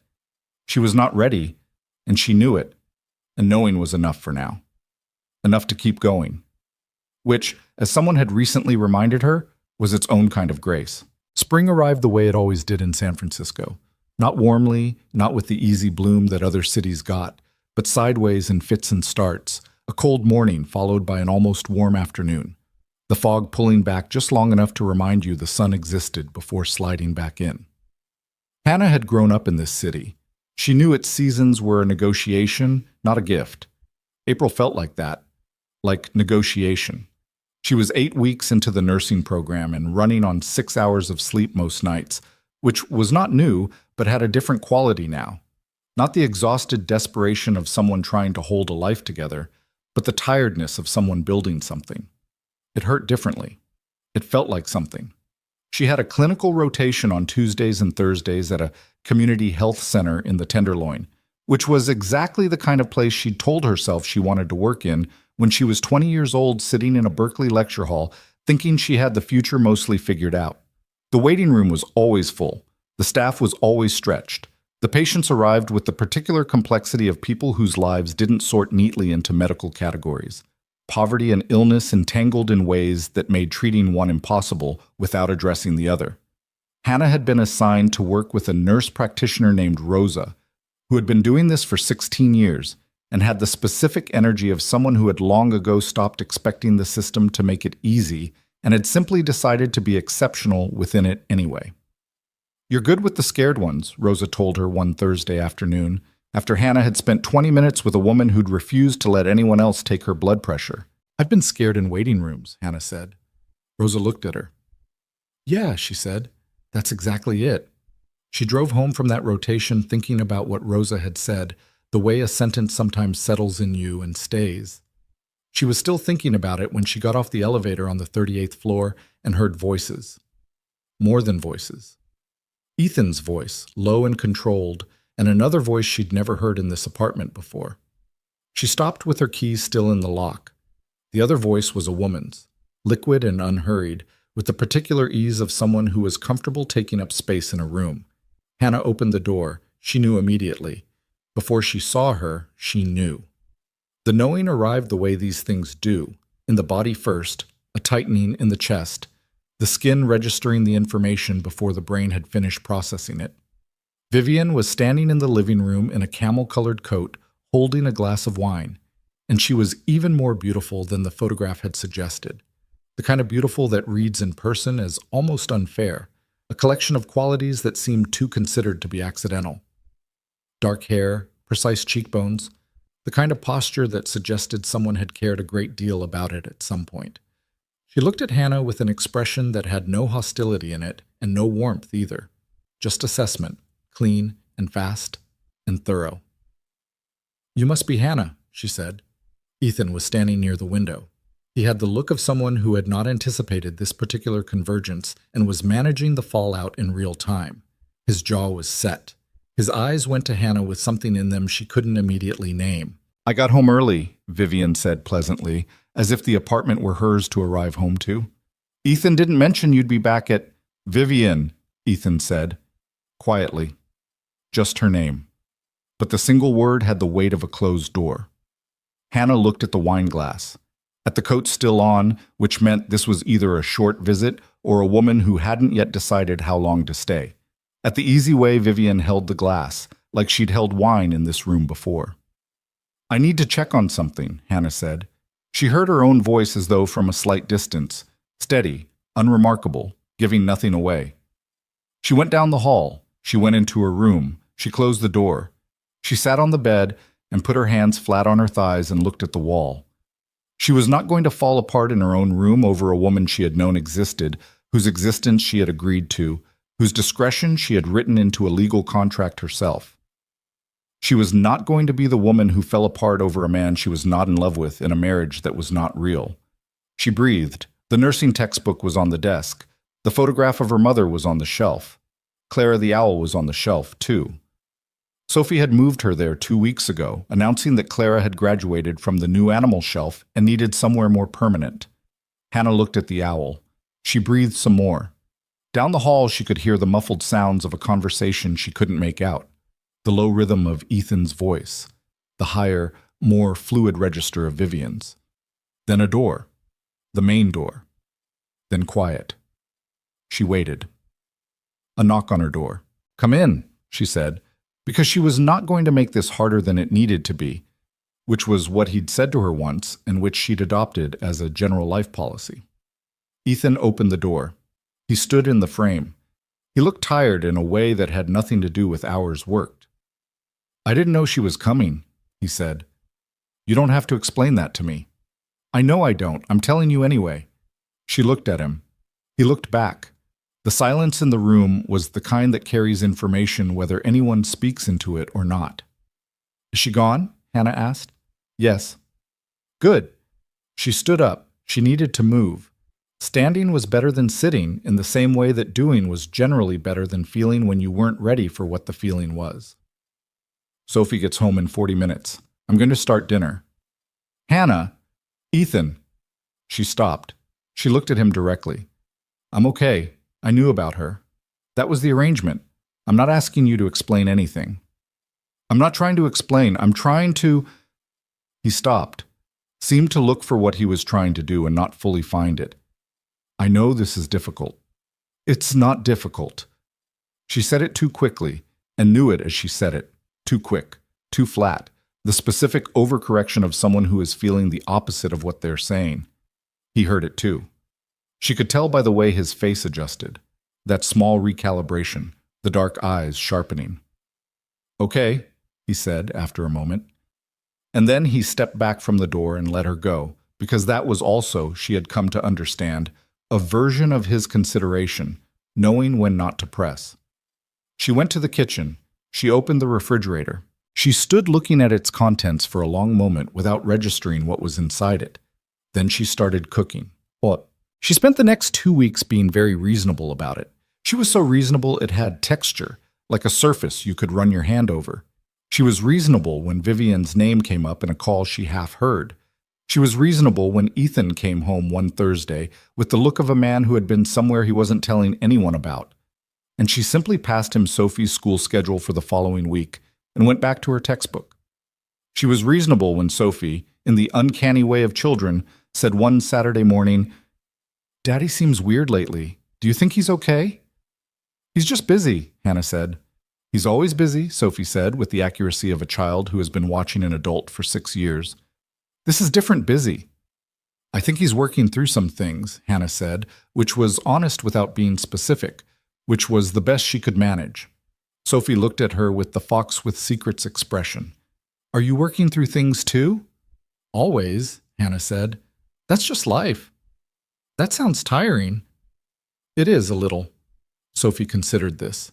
"Do you want to work on the animals?" she said. "I added 3 new ones, and they need backstories." "Yeah," Hannah said. "I do." They spent the afternoon on the floor of Sophie's room building the histories of 3 small painted ceramic animals. A blue heron with a long, sad past involving a collapsed nest, a small green frog named Theodore, who had a complicated relationship with ambition, and a gray rabbit who was, according to Sophie, still figuring it out, which is okay because some people take longer. Hannah suspected she was that rabbit. She did not say so. She gave the rabbit a good backstory anyway. The argument happened on a Thursday in late April. It hadn't been building in the obvious way. No escalating tension, no accumulation of small fights. It was more that they had both been carrying something heavy for weeks and moving carefully around each other because of it. And careful movement is exhausting to sustain, and eventually the exhaustion wins. It started small. Ethan came home at 9, late even for him, and Hannah was at the kitchen island with a clinical case study spread across 3 pages and a half-eaten bowl of soup that had gone cold. Sophie had been in bed since 8. Ophelia had left at 6. The apartment was quiet and a little too warm. He set his bag down. He looked at the cold soup and the case study. "Did Sophie eat?" he said. "Yes, at 6. She wanted to wait up for you, but she had an early start tomorrow." He nodded. He went to the refrigerator. There was a plate with foil over it that Hannah had left for him. She did this often, without fanfare, the same way she did most things. He took the foil off and looked at the plate. "You don't have to do this," he said. "I know," she said, and returned to her case study. He put the plate in the microwave. They were quiet.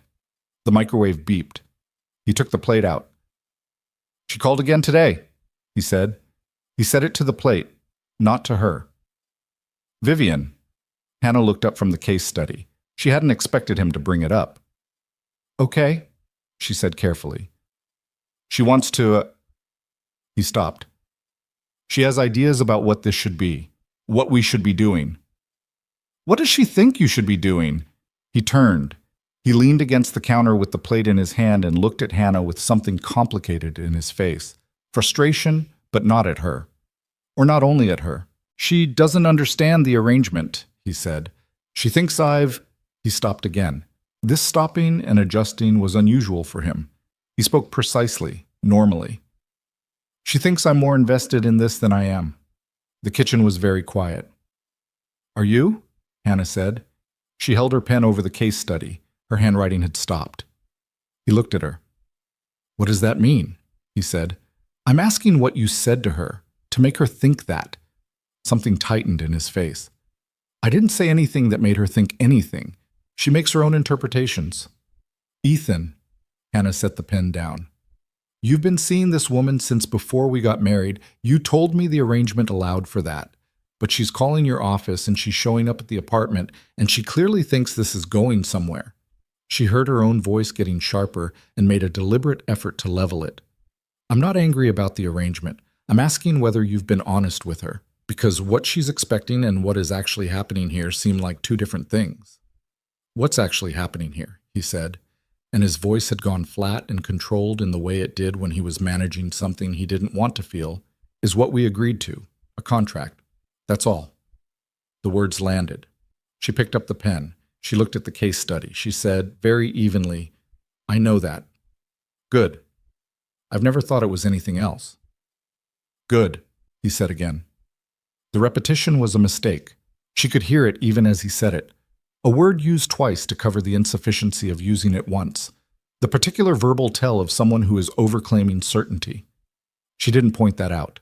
She had too much dignity for that, and also too much history with recognizing the difference between what people say and what they mean. "You should eat," she said. "It'll be cold again." He looked at her for a moment, then he picked up his fork. They were quiet for a while. She worked on the case study. He ate. The apartment hummed with the particular silence of 2 people who have said more than they meant to and less than they needed to, and both know it. "She wants me to end it," he said finally. Hannah looked up. "The arrangement," he clarified. "She thinks if the arrangement ended, things could..." He stopped. "She has a picture of how things could be." "What do you think?" Hannah said. "I think her picture and my life are not the same thing." "That's not an answer." "I know." He pushed the plate aside. He wasn't hungry anymore. She could see it. He had the look of a man who had been arguing with himself for weeks and was tired of both sides. "I'm not ending the arrangement. The deal needs another 6 months minimum. And Sophie..." He stopped. His jaw worked. Sophie is attached to you. That's not something I'm willing to disrupt. Hannah held the way he said it. Not, I need you here. Not, I want this to continue. Sophie is attached to you. The child is reason. The child is the safe answer, the one that required nothing personal to say. She understood why he did it. She also felt the evasion of it like a small, cold pressure. Sophie will be fine, Hannah said. Whatever happens. She's tougher than she looks. I know she is. His voice changed slightly, the way it always did when Sophie was really the subject. But she's already lost one woman she was attached to. The room was very quiet. Hannah put the pen down. Ethan, she said, I'm going to say something, and I need you to hear it clearly and not as an attack. He looked at her. You're still in love with Vivian, she said, or something like it. And that's fine. That's your business, and I'm not in a position to have feelings about it. But I think you're using the arrangement as a reason not to figure out what you actually want. And I think that's not fair to her, and it's not entirely fair to yourself, and it has nothing to do with me. He was very still. And I think, she continued, that what you actually want is probably not what you've been telling yourself you want, which is to feel nothing and keep everything at arm's length forever. And I think that's... She stopped, recalibrated. I think that's working less well than you'd like. The silence stretched. You don't know what I want, he said. Low. Not angry, exactly, but close to something. No, she agreed. But I know what keeping everything at a distance looks like from the inside because I've been doing it too, and I know that it works until it doesn't. He stood up. He took the plate to the sink. He stood there for a moment with his back to her. You should finish your case study, he said. Ethan, I'm going to check on Sophie, he said. Good night, Hannah. He went down the hall. She heard the familiar soft creak of Sophie's door. She looked at the case study. She picked up the pen. She read the same sentence 6 times without understanding it. Then she closed the folder and sat in the kitchen for a long time, in the quiet, with the city doing its indifferent, constant thing outside the window. She called Yolanda the next morning. Yolanda Cruz was Hannah's oldest friend. They had met in freshman composition at Berkeley, 2 women who sat in the back row and liked the same books, and were both, in their different ways, carrying more than they showed. Yolanda had stayed at Berkeley, gotten her degree, worked in public health now. She was also one of the most aggressively perceptive people Hannah had ever known. They met for coffee at a place on Valencia Street. Yolanda arrived first, was already halfway through her oat latte when Hannah got there, and took one look at her and said, Tell me. Hannah told her. Not everything, but close to it. The arrangement, the months, Vivienne, the kitchen argument, what she'd said and what she hadn't said. Yolanda listened without interrupting, which was not her natural mode and indicated she understood the gravity. When Hannah finished, Yolanda was quiet for a moment. How long have you been in love with him? She said. I'm not... Han. Hannah wrapped her hands around her coffee cup. It was warm. She focused on the warmth. I don't know, she said. Probably for a while. Does he know? No, and he's not going to. Why not? She looked at Yolanda. Because I went in there with a contract and 12 conditions and a speech about not falling in love, and I meant all of it, and I still ended up here, and if I tell him, I become exactly what he was worried about. Someone who came in wanting one thing and wanting another thing underneath it. That's not... I know it's not entirely logical, Hannah said, but I'm not ready to be a woman who blew up her own careful, practical plan by developing feelings for a man who is in love with someone else. You don't know he's in love with her. He's something with her. It's old and it's not finished. Yolanda looked at her coffee, then at Hannah. What does Sophie call you? She said. Hannah blinked at the pivot. What? What does Sophie call you? When she's talking to other kids, when she introduces you, what does she say? Hannah hesitated. My dad's wife sometimes, or just Hannah. A pause. Once she introduced me to her teacher as her other mom. She corrected herself right after, but... Han, Yolanda said gently. Don't. You are already family, to that kid, whatever the contract says. I know. Her voice came out smaller than she meant it to. That's the worst part, I know. Yolanda reached across the table and put her hand over Hannah's. She didn't say anything else for a moment. Sometimes Yolanda's particular gift was knowing when the most useful thing she could do was stop talking. The coffee shop made its sounds around them. Espresso machine, conversation, the bell above the door.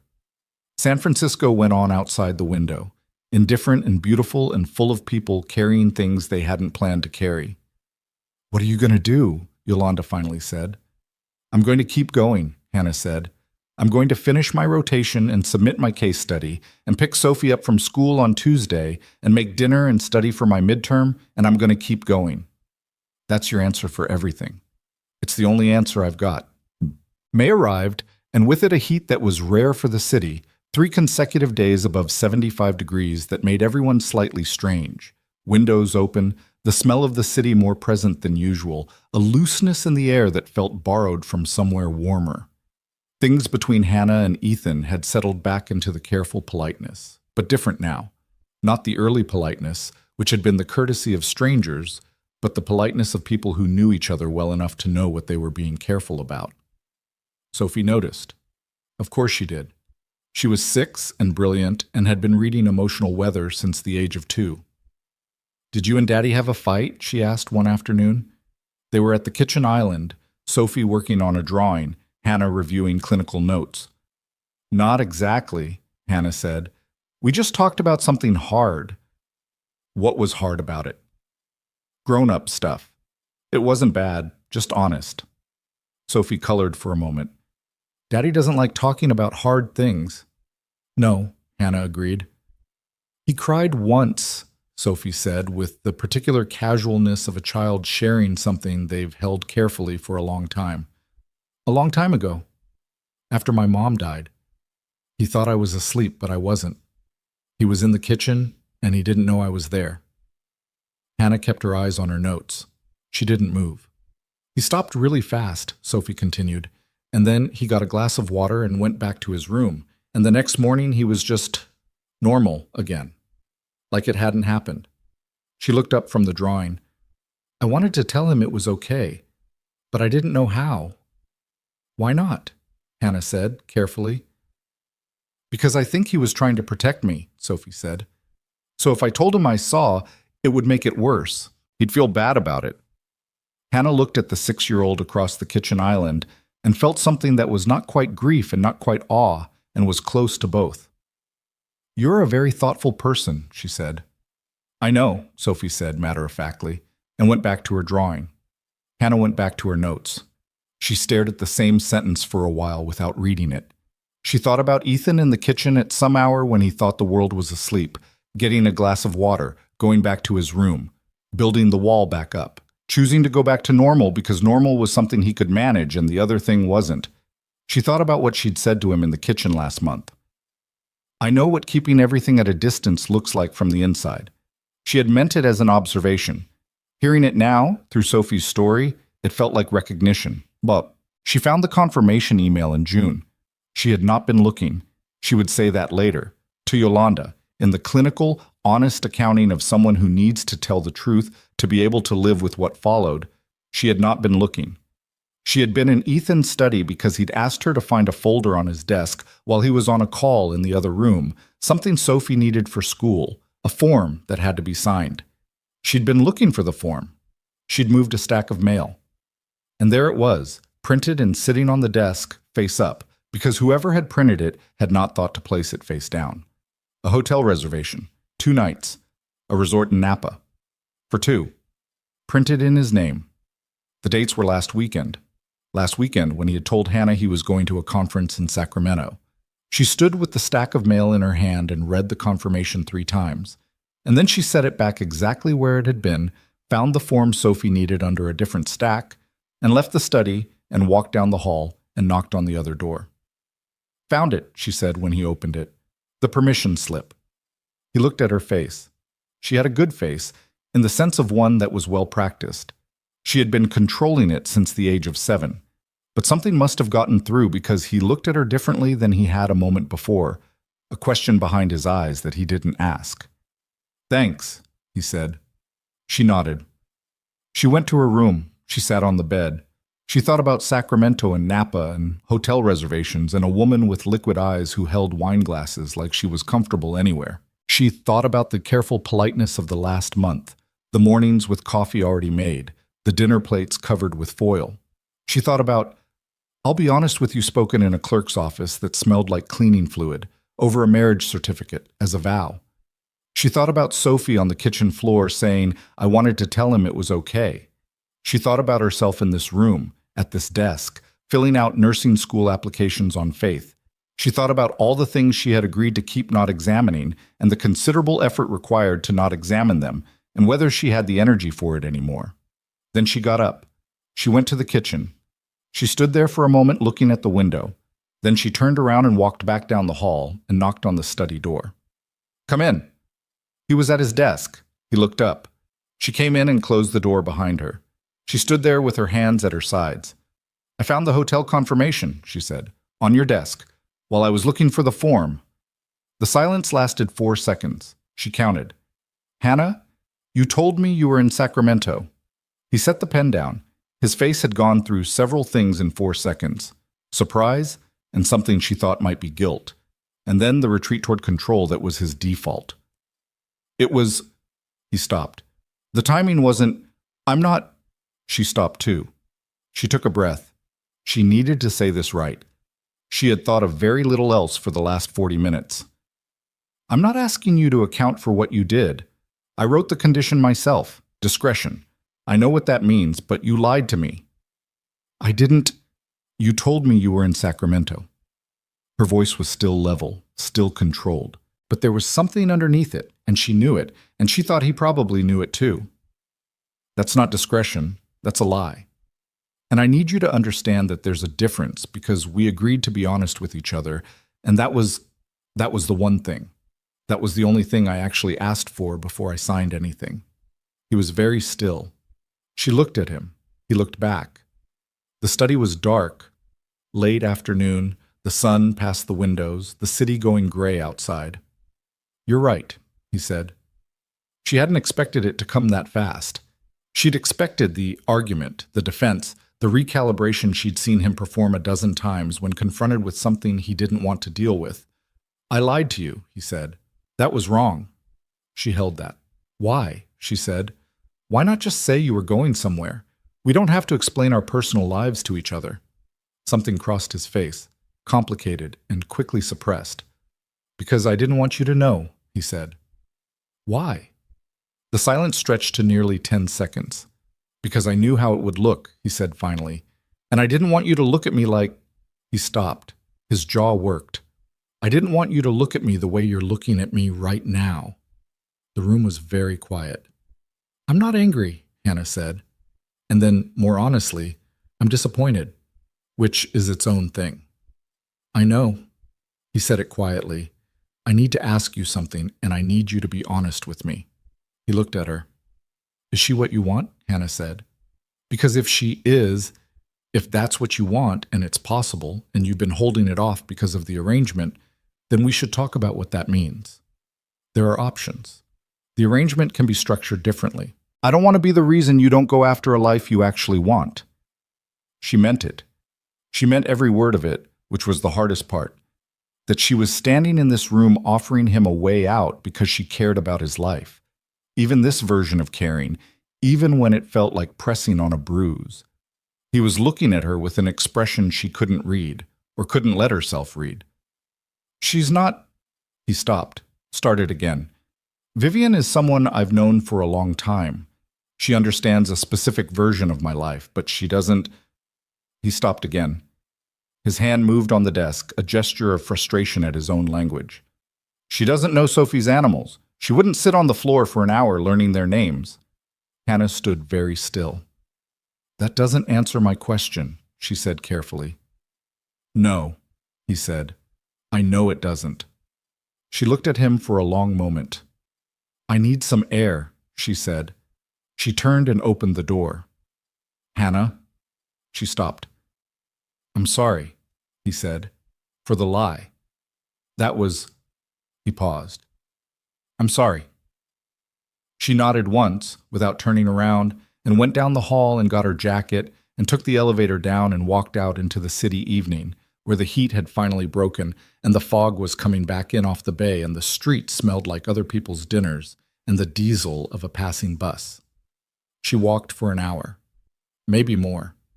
She walked until the thinking slowed down and the feeling caught up, and she could stand them both at the same time without the one drowning out the other.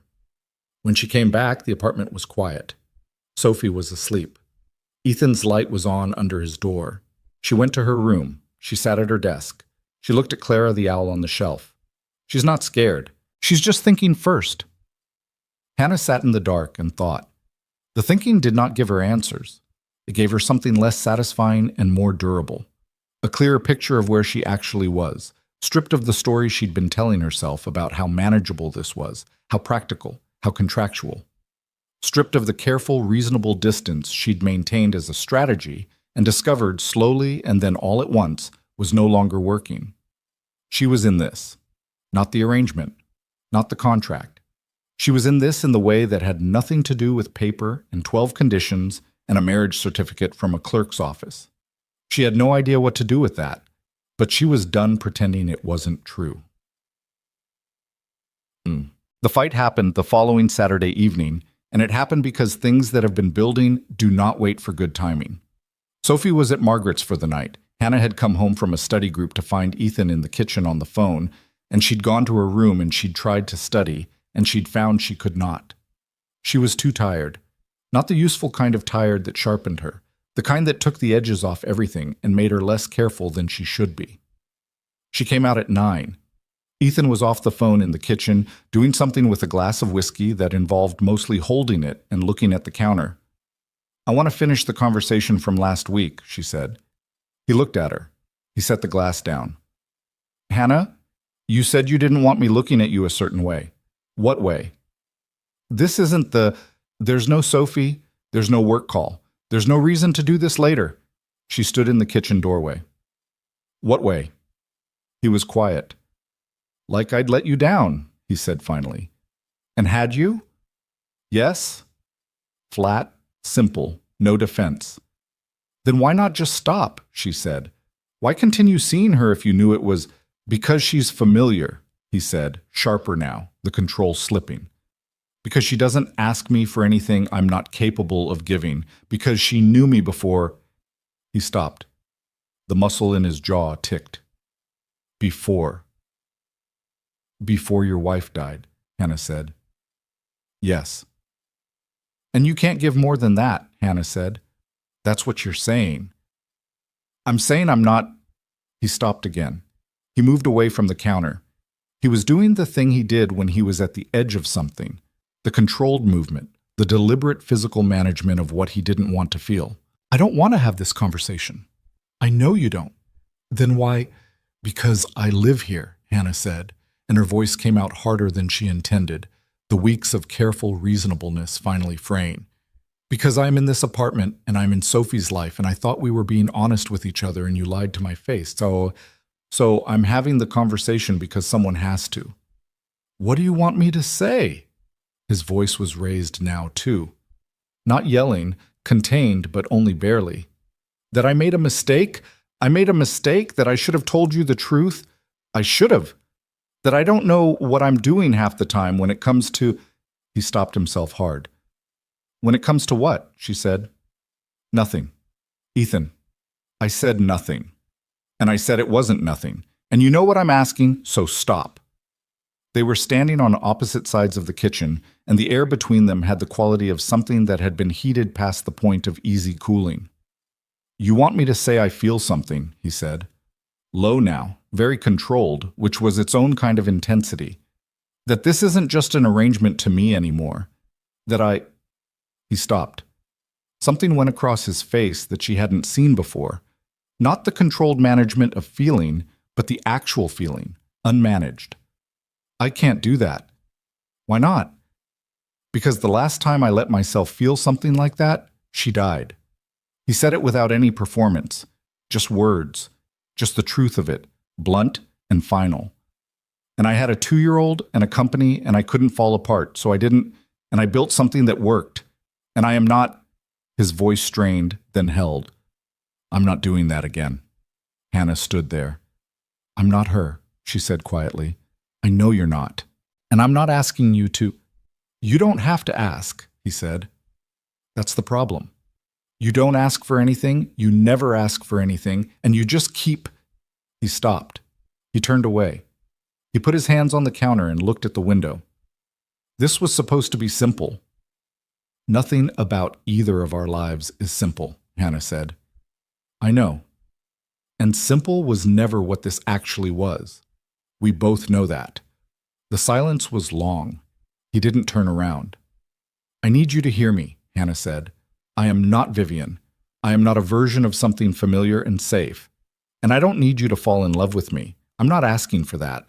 But I am asking you to stop lying and stop hiding and stop managing me like I'm something that needs to be handled carefully so it doesn't break. He turned around. He looked at her. I'm not trying to handle you, he said. Then what are you doing? Another long silence. I don't know, he said. And it was the most honest thing she'd heard him say in 8 months, and it made everything harder. She moved first. She went to the counter and picked up her water glass and held it. She was shaking slightly. Not visibly, but she could feel it in her hands. I'm going to bed, she said. We can talk more when... I'm not seeing her anymore, he said. She stopped. I called her this week, he said. After you found the confirmation. I told her this wasn't going anywhere. She'd already known, I think. She knew before I said it. Hannah stood with her back to him. Why are you telling me this, she said. Because I should have told you. Ethan, and because I wanted to. He said it like he was angry about it, like the admission was something he was paying a cost for. I wanted you to know. She turned around. He was looking at her with that unmanaged expression, the one that didn't come with the wall up, that she'd only seen in fragments before, pieces of it, never the whole thing at once. That doesn't fix what you did, she said. I know. It doesn't. She stopped. Her voice had gone unsteady and she pressed her lips together until it wasn't. It doesn't change the fact that I've been... She stopped again. She couldn't finish the sentence, because finishing the sentence meant naming what she'd been, which meant admitting what she felt, which meant standing in this kitchen without the careful, reasonable distance she'd been depending on for 8 months, and she wasn't ready for that tonight. She was too tired. She'd been too careful for too long, and the careful was giving out, and she wasn't ready. Go, she said. Just go. Hannah, I'm not angry. She said it before he could say anything that would make it worse. I just need you to go, please. He looked at her for a moment. Then he picked up the whiskey glass. He looked like he was going to say something else. He didn't. He went down the hall. Hannah stood in the kitchen. She stood there for a long time. Then she heard it. The front door, not his bedroom door. The elevator. The sound of the building swallowing him up. She stood in the kitchen and thought, he'll be back. He'll go for a drive or a walk or whatever it is men like him do when they need to be somewhere that isn't here, and he'll come back. She told herself that. She went to her room and sat on the bed and told herself that until she believed it. An hour later, her phone rang. It was a number she didn't recognize, and she answered it because her mother, because Sophie, because the reflex of someone who has learned that unknown numbers sometimes carry weight. Is this Hannah Caldwell? The voice was professional, clinical, careful. She said yes before she'd registered the name she'd been called. This is the emergency department at St. Francis Medical Center. We have an Ethan Caldwell here. You're listed as his emergency contact. The room tilted. What happened? She said. Her voice was very steady. She was already standing up. There was a vehicle accident. He's in surgery. Can you come in? I'm coming, she said. I'm coming right now. She hung up. She stood in the middle of her room for 1 full second, just one, just enough to feel the weight of it land. And then she moved. She didn't stop moving. The emergency department at St. Francis was the particular kind of bright that had nothing to do with warmth, fluorescent and flat, the kind of light that makes everyone look like a version of themselves that hasn't slept. Hannah had been in enough hospitals to stop noticing it, but she noticed it tonight.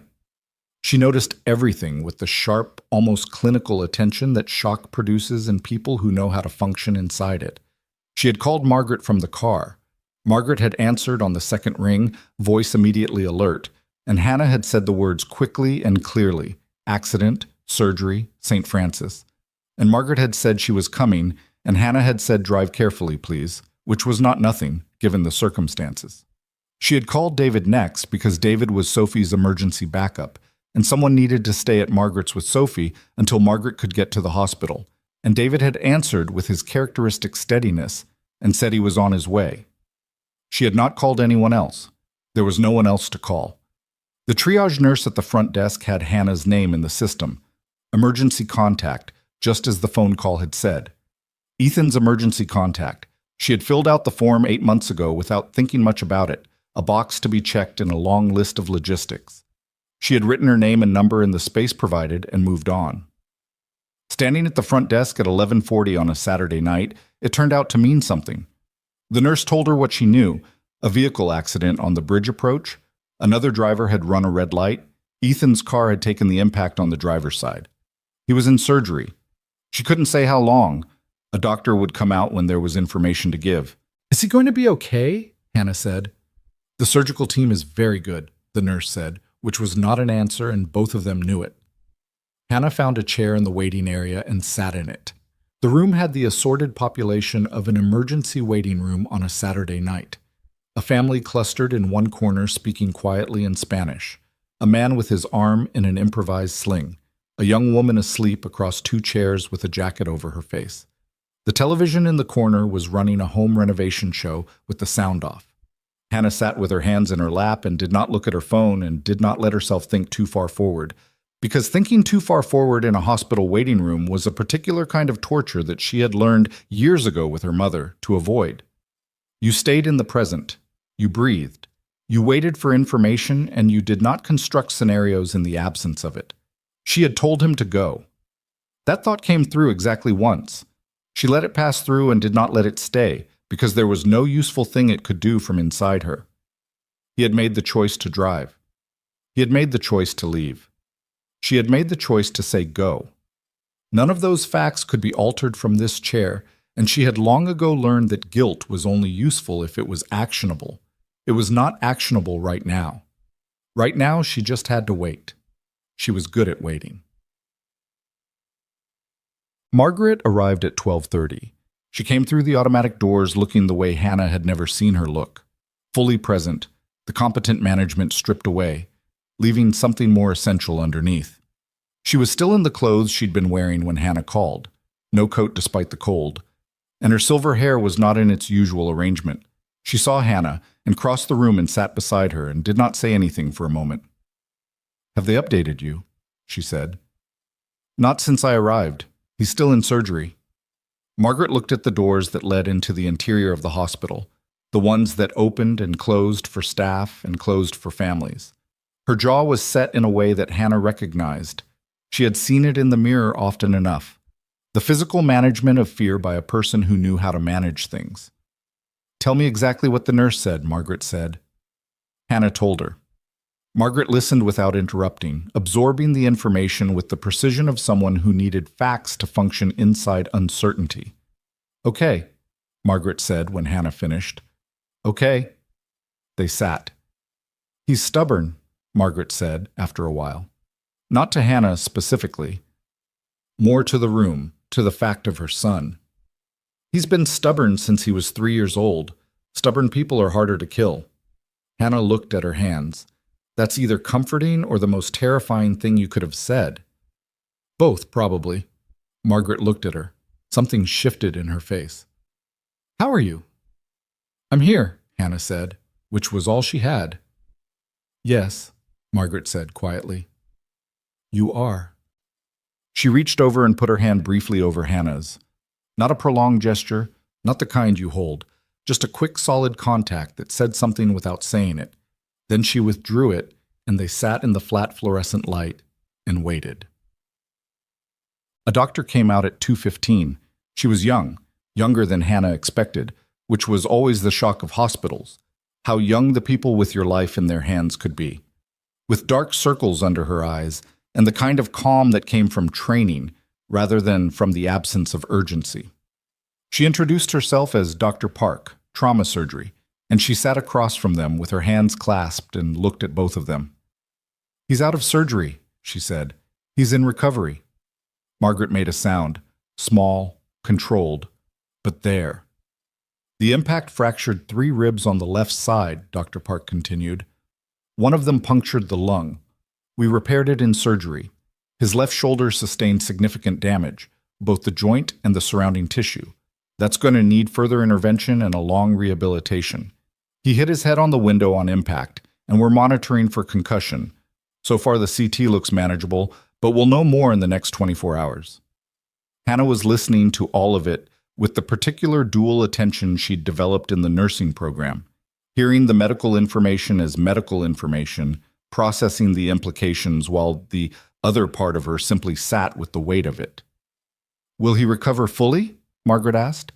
Dr. Park paused in the way of doctors choosing their words for accuracy rather than comfort. "The lung repair went well, and I expect full recovery there. The shoulder is more complex. There's a significant chance of reduced mobility long-term without extensive therapy, and even with it, we may be looking at some permanent limitation. The head will continue to monitor." "Can we see him?" Hannah said.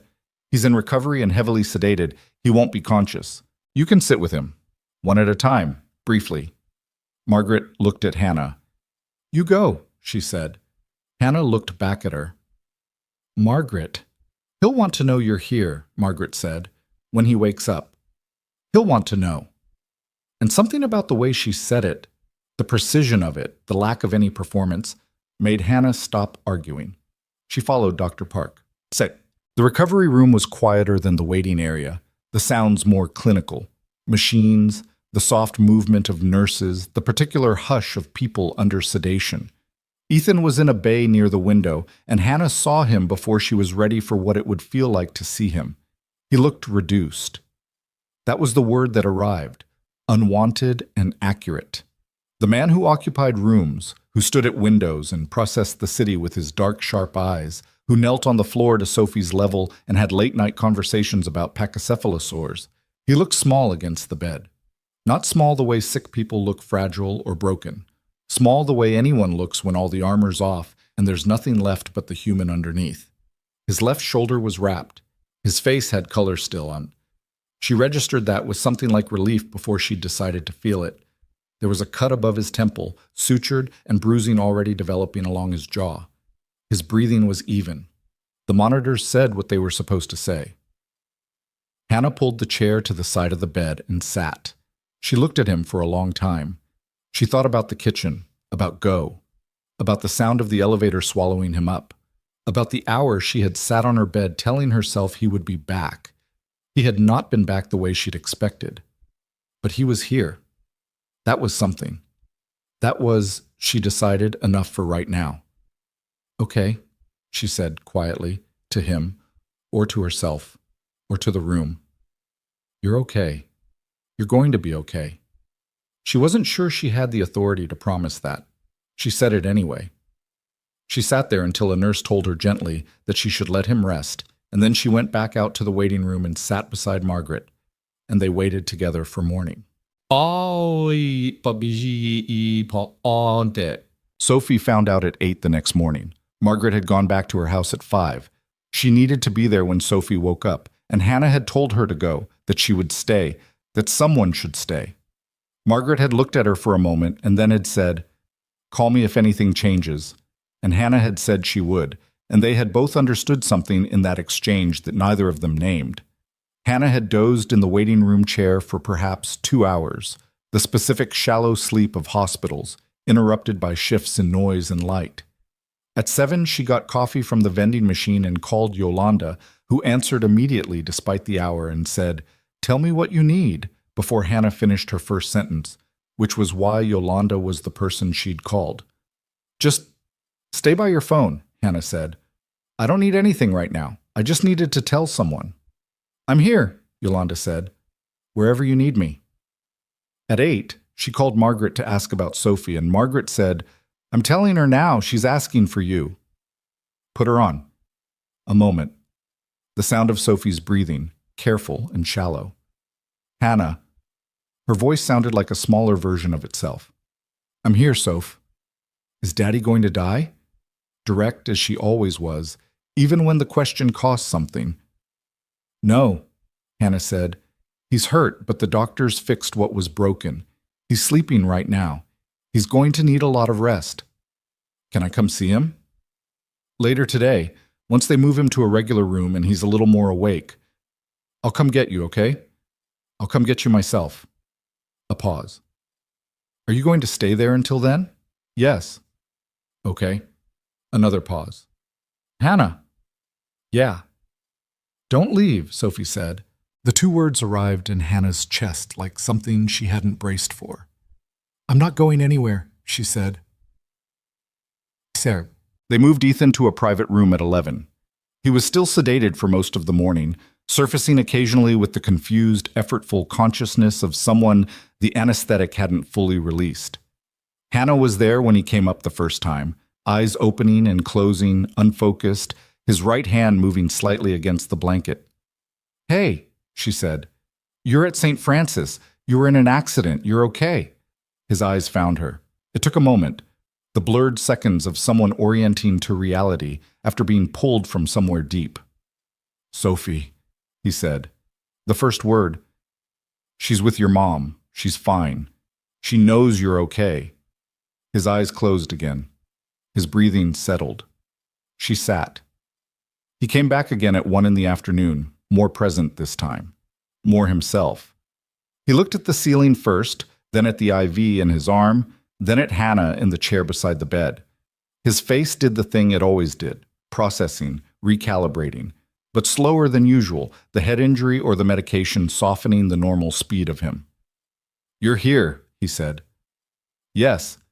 He seemed to be working through that fact alongside the other facts of waking up in a hospital. His right hand moved again against the blanket, not the confused motion from before, but something more deliberate. How bad? He said.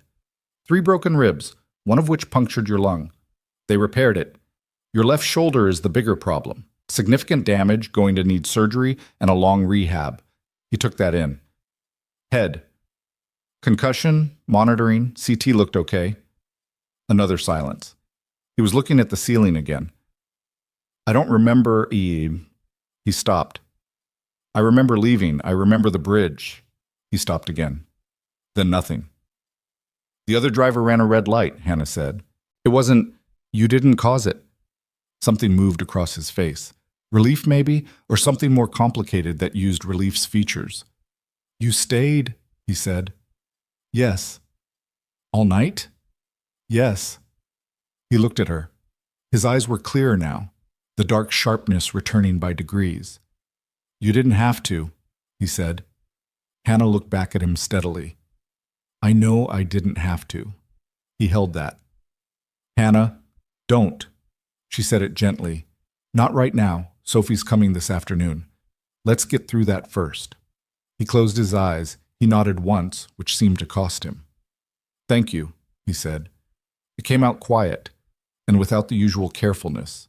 Stripped down, just the words. Don't mention it, she said, which was what she said when she didn't know how to receive something. Sophie arrived at 3:30 with Margaret, carrying a drawing she'd made that morning, and she walked into her father's room with the forced, measured pace of a child trying very hard not to run, which was its own kind of heartbreaking. Daddy. Hey, Bug. His voice was rough but warm in the specific way it only ever got for her. She stood at the side of the bed and looked at him with enormous eyes taking inventory. The bandaging, the IV, the sutured cut above his temple. Then she held out the drawing. He took it with his right hand. He looked at it for a moment. He looked up at his daughter. Come up here, he said. I don't want to hurt you. You won't hurt me. Come on. She climbed carefully onto the bed beside him, fitting herself along his right side where nothing was damaged, and he put his arm around her, and she pressed her face against his shoulder and was very still for a moment. Neither of them said anything. Hannah stood near the window. Margaret stood near the door. They looked at each other briefly and then looked away, giving the moment its privacy. After a while, Sophie pulled back and looked at him. You have to stop driving when you're upset, she said. Ethan looked at her. How do you... I heard you and Hannah. I was home. I wasn't asleep yet. She said it without guilt, the way children state inconvenient facts when the inconvenience has been overtaken by something more important. You were yelling. We weren't. He stopped. We were talking loudly. Sophie looked at him. Daddy. Okay, he said. We were upset. And then you left, she said. And then Hannah's phone rang. She looked toward Hannah. She left really fast. She didn't even take her jacket. I had my jacket, Hannah said.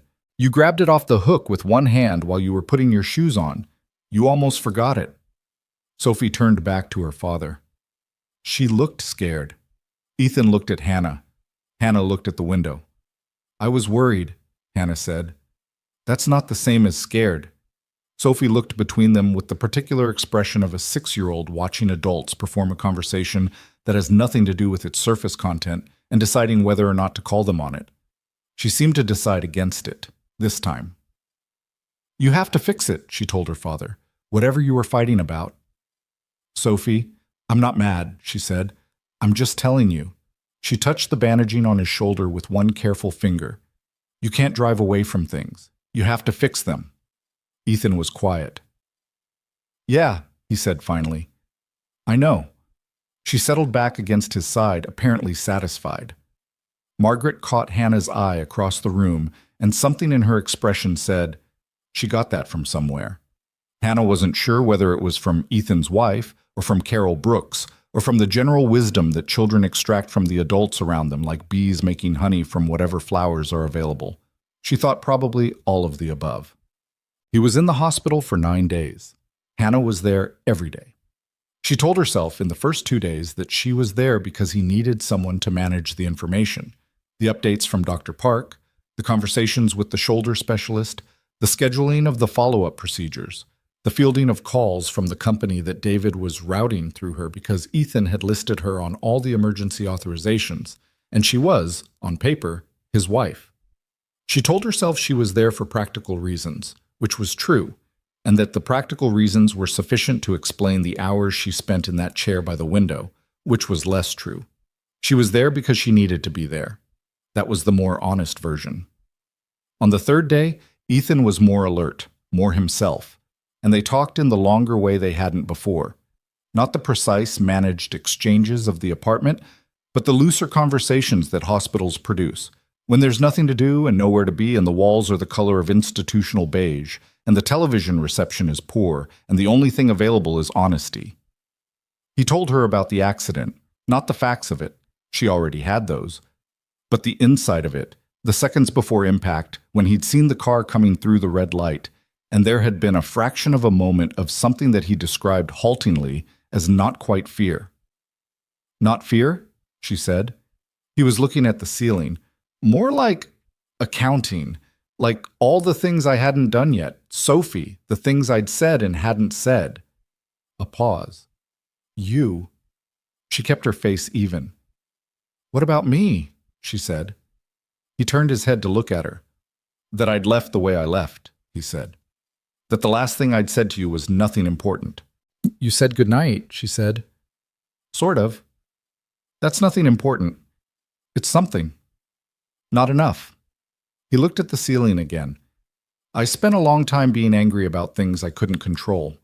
After Rebecca died, I was angry at everything, the randomness of it. You do everything right and it doesn't matter. She was healthy and young, and we had Sophie, and then she wasn't there anymore.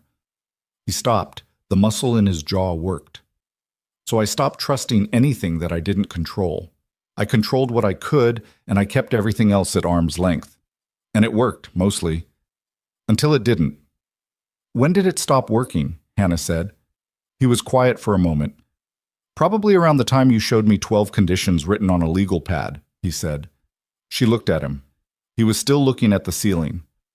You weren't what I was expecting, he said. Any of it, the conditions, the lemon bars, the thing you said about keeping going. He paused. I kept recalibrating. Every time I thought I had you placed somewhere manageable, you were somewhere else. I wasn't doing it on purpose, she said. I know. That was the problem. A brief silence. She was safe.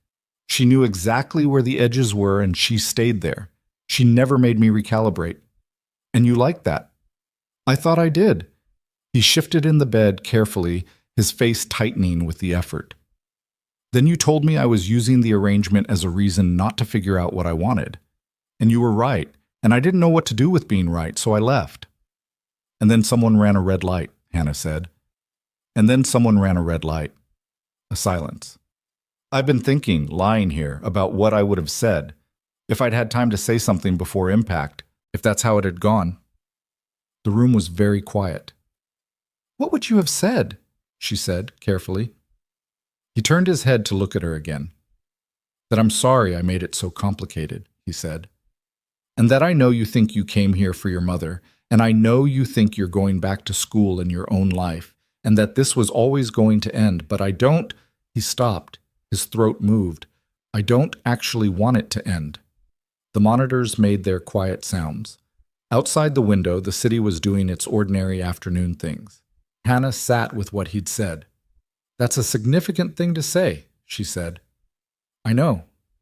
Especially from someone who spent the first 8 months of our marriage treating me like a moderately useful business arrangement. He looked at her. That's not... It's fair, she said. I'm not saying it to hurt you. I'm saying it because you need to know that I've been paying attention, and I've seen all of it. The distance and the wall and the Vivian situation and the lying. And I'm still here, and you need to understand what that means before you say things that can't be unsaid. He was very still. What does it mean? He said. She looked at him. She thought about being careful. She thought about reasonable. She thought about 12 conditions on a legal pad.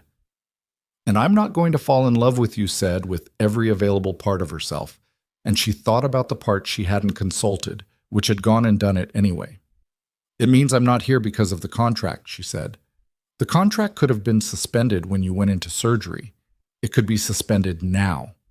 Legally, a crisis voids a lot of provisions. I know because I read it. She held his gaze. I'm here because I want to be. Something moved across his face. Something that was not the controlled management she knew, and not the unguarded flash she'd seen in the kitchen, and not the vulnerability of the hospital bed, but some combination of all three, stripped further, reaching something more fundamental than any of them. Hannah, he said. Don't make any declarations from a hospital bed, she said. I mean it. Whatever you want to say. Wait until you're upright and not on painkillers and you've had time to be sure. I'm sure. Ethan. I've been sure for a while, he said. That's what I'm telling you. The accident didn't create anything. It just took the last reason I had to keep not saying it. She sat with that. Okay, she said finally. Okay, he said. Okay, I heard you. She looked at her hands. And, okay, I feel the same way, since we're being honest, since you almost got yourself killed and apparently we're doing this now. He looked at her for a long moment. That's the least romantic declaration I've ever heard, he said. We signed a contract at a clerk's office, and the place smelled like cleaning fluid, she said. Romance was never our strong suit. He laughed. It was short and slightly broken off by the ribs, but it was a real laugh. The one she'd counted, in the apartment, the genuine version. She had not expected to feel what she felt hearing it. Come here, he said. She looked at him. You have 3 broken ribs. I know. Come here anyway. She stood up from the chair. She came to the side of the bed. He reached out with his right hand and she took it, and they stayed like that for a while. Not comfortable exactly, a hospital being a hospital, but real, actual. 2 people holding on to something that had taken a long time to get to and cost more than either of them had planned. Recovery was harder than either of them had talked about it being. He came home on day 10 to an apartment that Hannah had quietly rearranged. The bedroom modified, the bathroom made accessible, a schedule coordinated with a physical therapist named Greg, who had a gentle manner and the strength of someone who had been doing this work for a long time. She had done it all without being asked, and when Ethan came through the door on crutches and saw it, he stopped in the hallway and looked at what she'd done and didn't say anything for a moment. The shoulder therapist comes Tuesday and Friday, she said. Greg does the general PT Monday, Wednesday, Saturday. Dr. Park's follow-up is the 14th. I moved it twice to get the right window. He looked at her. When did you do all this? While you were in the hospital. She shrugged. I had time between sitting in the chair. Sophie appeared from down the hall at a run, remembered herself, slowed to a careful walk that was still practically running, and hugged him around the waist with both arms, her face pressed against his side. Ow, he said mildly. Sorry, she said, not letting go. He put his right hand on her hair. Hannah watched the two of them in the hallway. She thought about the apartment 11 months ago, arriving with 3 boxes and a suitcase and a sense of existing on the wrong side of glass.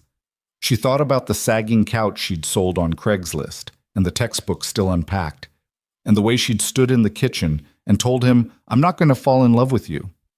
She had been wrong about so many things, and right about a few, and the mix of the two was, she was beginning to understand probably just what a life looked like when you paid close attention.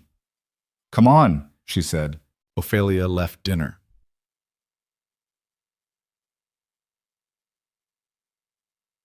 The weeks of recovery had a different texture than anything that had come before. There was the obvious physical reality of it, the shoulder that required managed movement, the ribs that made anything requiring a deep breath a deliberate act, the concussion symptoms that lingered into the second week as light sensitivity, and a headache that waxed and waned. Hannah had learned enough in her clinical rotations to be useful in a concrete way, which helped both of them. It gave the help a professional frame that made it easier for him to receive and easier for her to offer, without it being weighted with everything it also was. She helped him with things he could not do alone. She was matter-of-fact about it because he was proud in the way that physically capable people are when capability is taken from them, and pride, in her experience, was most efficiently addressed by not making a performance of the help. He showered with the seat she'd ordered and a handheld attachment she'd installed herself, because she'd learned plumbing basics from a YouTube video at 22 when the bathroom in her old apartment flooded and the landlord had taken 3 weeks to respond. He dressed with her help the first few days, then less help as his mobility improved, then without it, but the shift happened gradually enough that it didn't have to be acknowledged as a shift. Greg, the physical therapist, arrived on schedule and worked with Ethan at the kitchen island for an hour at a time, exercises that looked gentle and produced, based on Ethan's expression, significant effort. Sophie observed the first session with frank scientific interest, asked Greg 4 questions about the shoulder joint that Greg answered with genuine engagement, and pronounced afterward that she now knew more about the scapula than most adults, which was probably accurate. The evenings were different from before. Before, evenings had been the apartment's quietest and most separate time.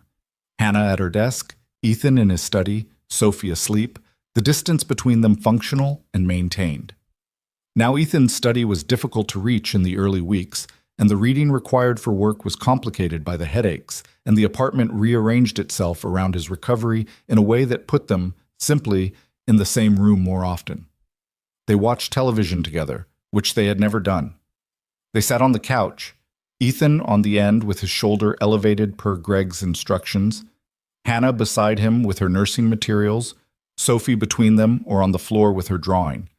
And they watched things Sophie chose, which meant mostly nature documentaries and one animated series about a group of animals running a detective agency that Hannah became genuinely invested in despite herself. The otter did it, Ethan said one night during the 4th episode. The otter did not do it, Hannah said. The otter has means and motive. The otter was in Greenland during the 2nd episode. He looked at her. You've been tracking alibis. I'm thorough, she said. He looked at the television. Sophie was asleep between them, her head tilted against Hannah's arm. After a while he said quietly so as not to wake Sophie, You were right about the otter. I know, Hannah said. You don't have to look that satisfied about it. I really do, a little bit. He made a sound that was almost a laugh, stopped by the ribs, became instead a contained smile. She felt it from across Sophie's sleeping head. Potts. He told her about Rebecca in the 3rd week. He had mentioned her name before. Always carefully, always in specific contexts, the way you handle something valuable and fragile. He spoke about Sophie's mother as a series of facts. She had existed, she had died, she was the reason things were the way they were.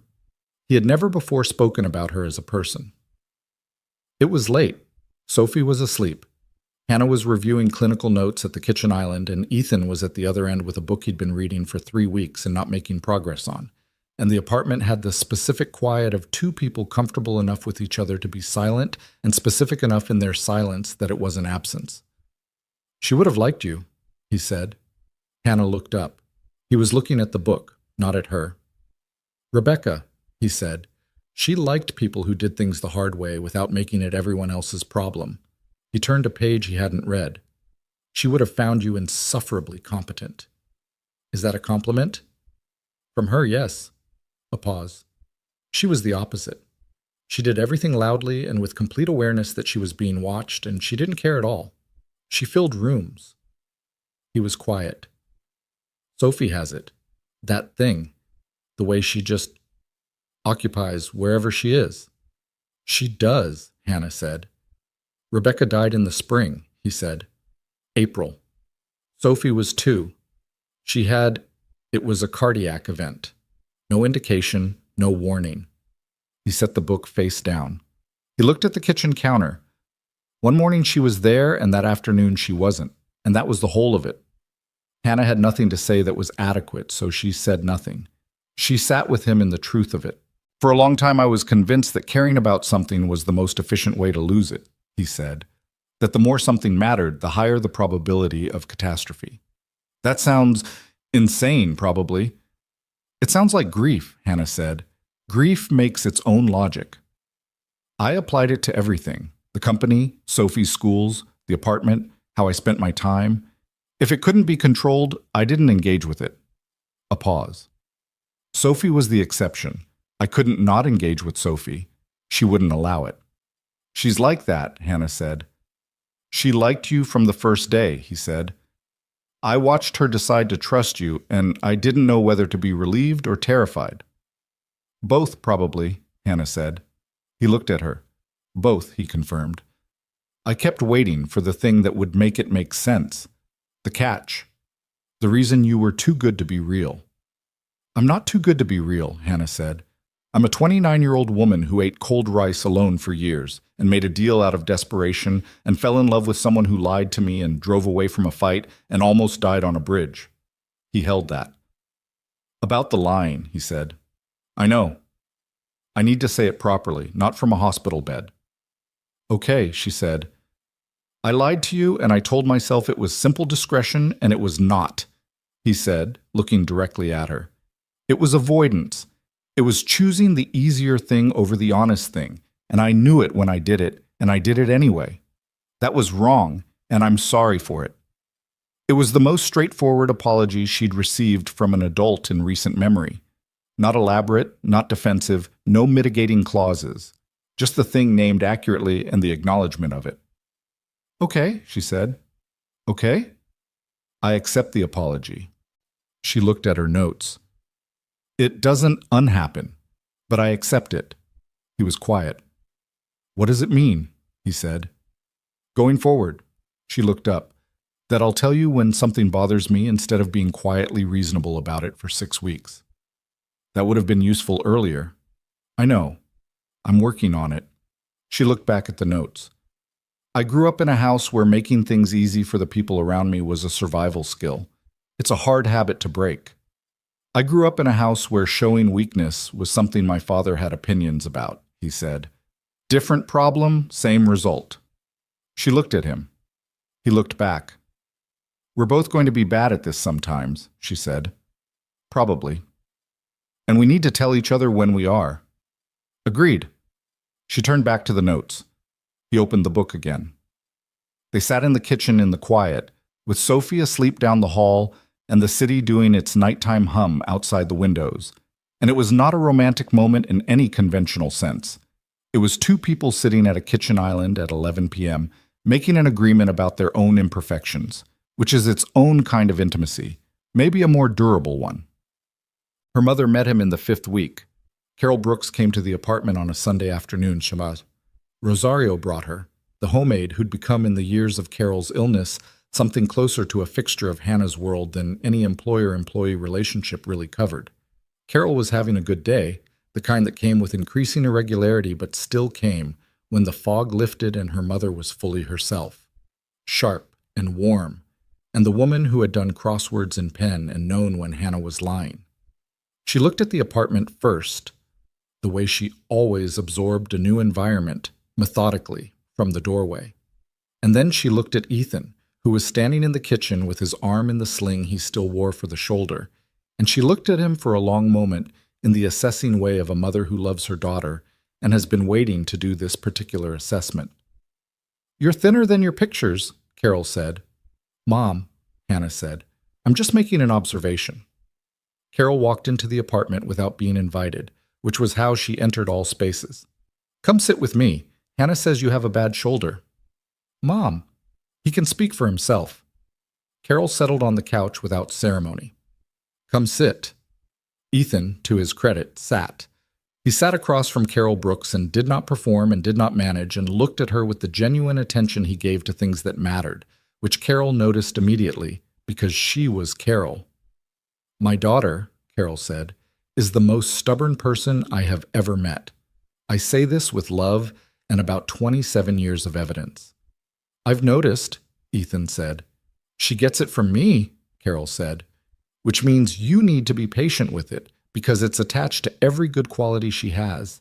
The two things cannot be separated." "I'm learning that," he said. Carol looked at him steadily.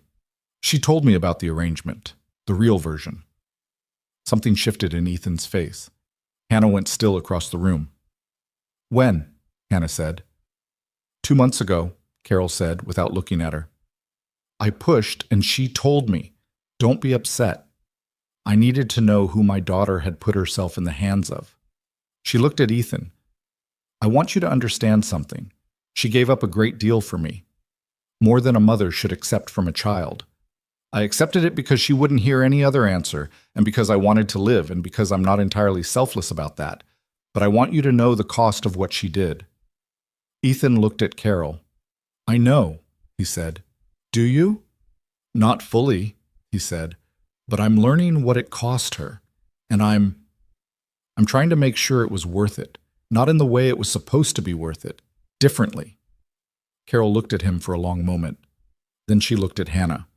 Her expression had the particular quality of a woman who has been worried about something for a long time and is beginning, carefully, not to be. "Good," she said. "That's a good answer." She looked at Ethan again. "Now tell me about Sophie. Hannah talks about her constantly, but won't let me feel like I'm getting the full picture." Ethan's face changed the way it changed for Sophie. The drop of the professional armor, the actual human surfacing. "She's 6, he said. "She has 47 painted ceramic animals and knows all their names and histories. She wants a wolf. She makes her decisions slowly and honors them completely." Carol listened to this with her full attention. "She sounds like someone I'd like to know," she said. "She'd like you," Ethan said.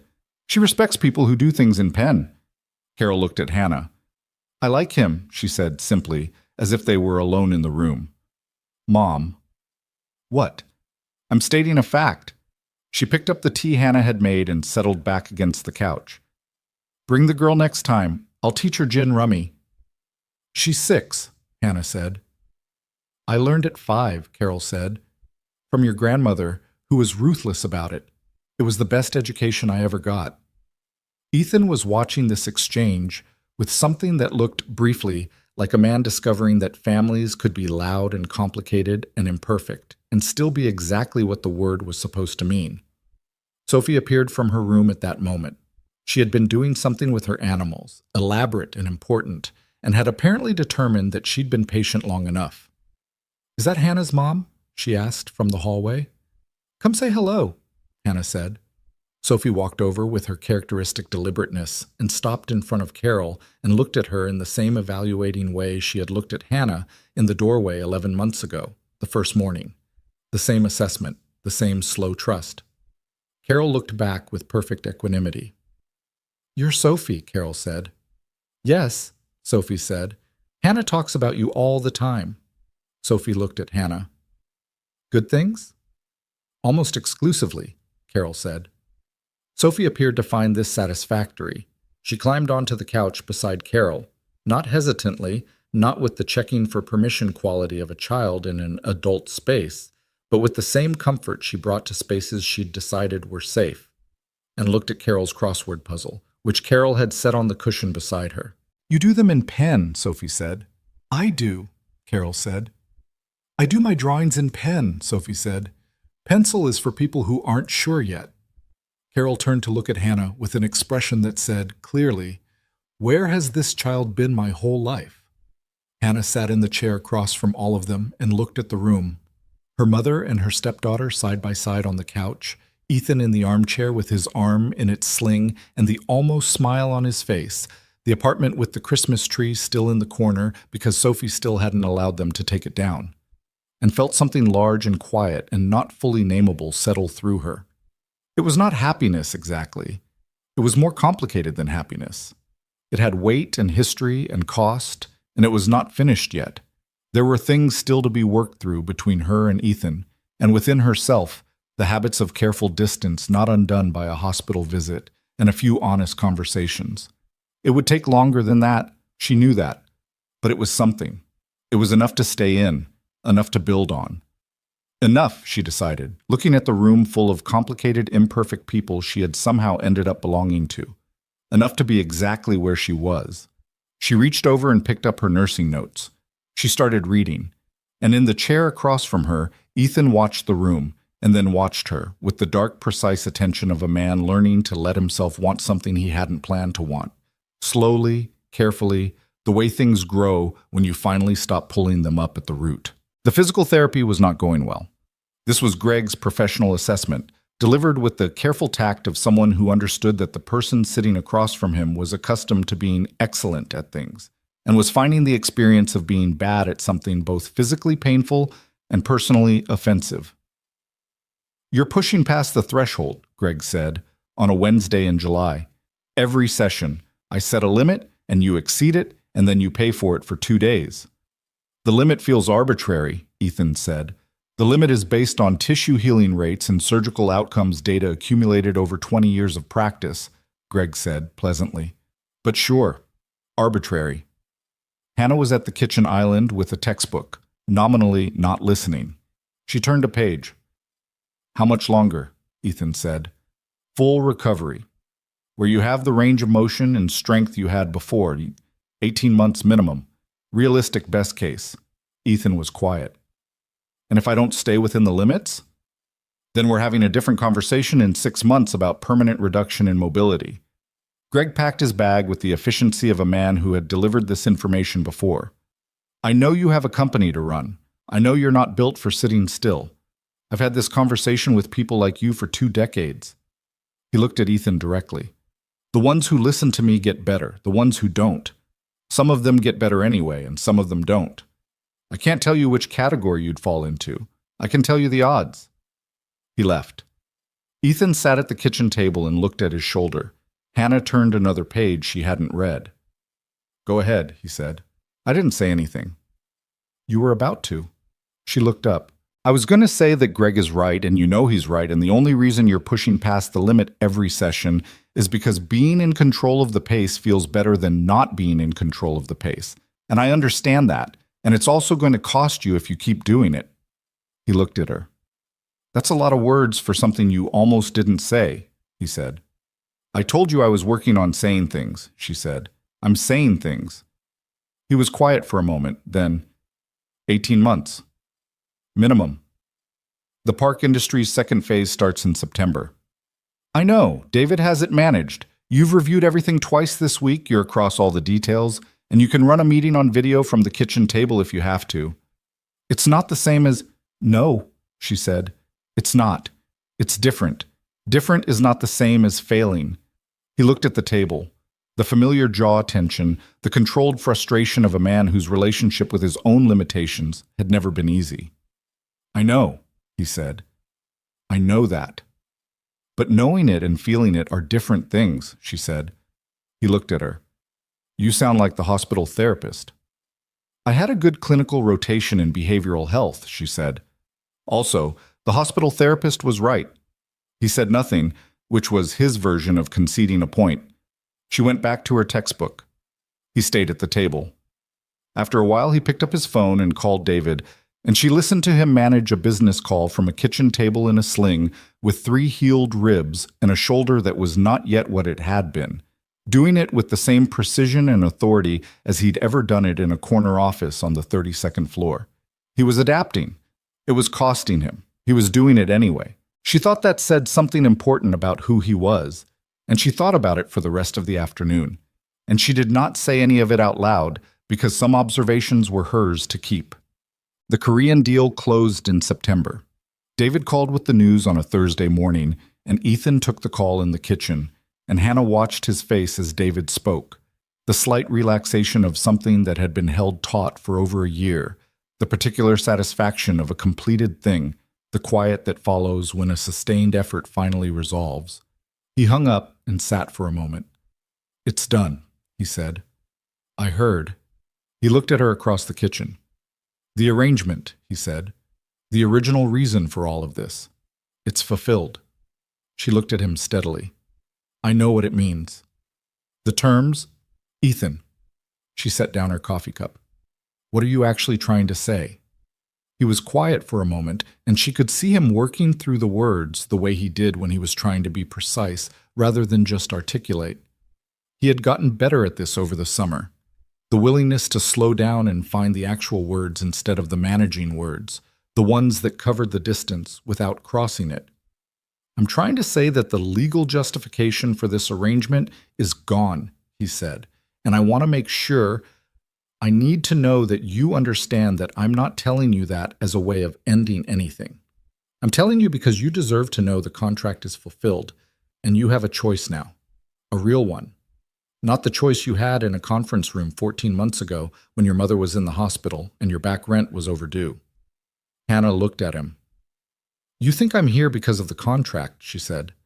"I think you might feel obligated in ways that are hard to separate from what you actually want," he said. "You've spent your whole life managing obligations. I don't want to be one of them." She stood up. She came around the kitchen island and stood in front of him. He was seated, his shoulder still in the modified brace he wore on difficult days. And she was standing, which was not their usual physical arrangement, but felt right for this. "Listen to me," she said. "I'm going to finish my nursing program in May. I have a practicum placement at a community health center in the Mission that Rosa helped me arrange, which is exactly what I wanted when I was 20 years old. My mother is doing better than she has in 3 years, and she taught Sophie gin rummy last month, and Sophie beat her twice, and my mother is furious about it in the best possible way. I live in this apartment, and I helped pick Sophie up from school yesterday, and we talked the whole drive home about a book she's reading, and I made dinner, and you came home at 7, and we ate together, all 3 of us. And that is my life, and I chose it." He was looking at her. "I know the contract is fulfilled," she said. "I know I have a choice. That's exactly why I'm still here. Do you understand what I'm telling you?" He was very still. "Yes," he said. "Good," she said. "Don't bring up the arrangement again." "Okay." She went back around the island and picked up her coffee. Her hands were not entirely steady, but she didn't think he'd seen it. "Congratulations on the deal," she said. "Thank you," he said, and she could hear in his voice the specific quality of a man who had been given something he was still working out how to hold. He asked her in October. Not with a ring. He had thought about a ring and then thought better of it because Hannah was not a ring person and they both knew it, and what he wanted was the real conversation, not a performance of one. He asked her on a Sunday morning when Sophie was at a school friend's birthday party, which had given them the rare experience of a quiet apartment and 4 unscheduled hours, which they had spent companionably and without particular agenda.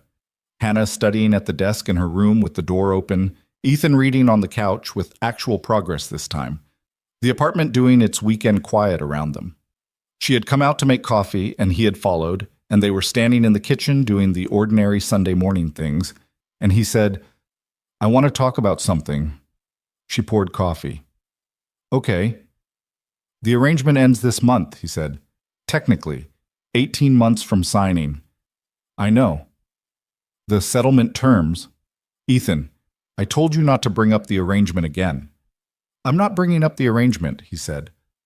I'm saying that the timeline ends this month, and I want to talk about what comes after it. She turned around. He was standing at the counter, not managed, not performing, just himself. The sling gone now, the shoulder still in rehabilitation, but the brace no longer needed for ordinary days. His hair still needing cutting, the tie he'd put on this morning for some reason already slightly off center. "What do you want to come after it?" she said. "I want you to stay," he said. "Not because of the apartment or the finances or Sophie. Even though Sophie—" He stopped. "Sophie needs you, and that's true, and it's part of it. But it's not the whole of it. I want you to stay because I want you here. Because the apartment is different when you're in it. Because I sleep better. Because Sophie is better, and I'm—" He stopped again. She could see him working through the wall, actively, choosing to go through it instead of around it. "I'm better, in ways I didn't think were available to me anymore." She held her coffee cup. I know I'm not easy," he said. "I know the last 14 months had significant problems that were my fault. I know I'm still learning how to be in something without managing it to death. I know—" "Ethan," she said. He stopped. "Yes," she said. He looked at her. "Yes," she said again. "I'll stay. I want to stay. That's my answer." He was quiet for a moment. Something in his face shifted through several things and arrived somewhere that was not quite relief and not quite joy, but was in the territory of both, and was also mixed with the specific vulnerability of a person who has asked for something important and been given it and is not yet sure they deserve it. "That's it?" he said. "What else do you want?" she said. "A speech?" "I thought there might be conditions," he said. "Given your history with conditions." She thought about it. "3?" she said. He looked at her. 1.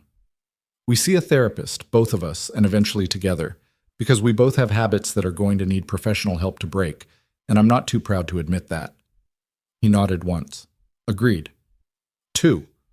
We tell Sophie the truth, not all of it. She doesn't need all of it, but the real version. That we started in an unusual way and it became real, and that what we have now is real. She deserves to know the foundation of her family is solid.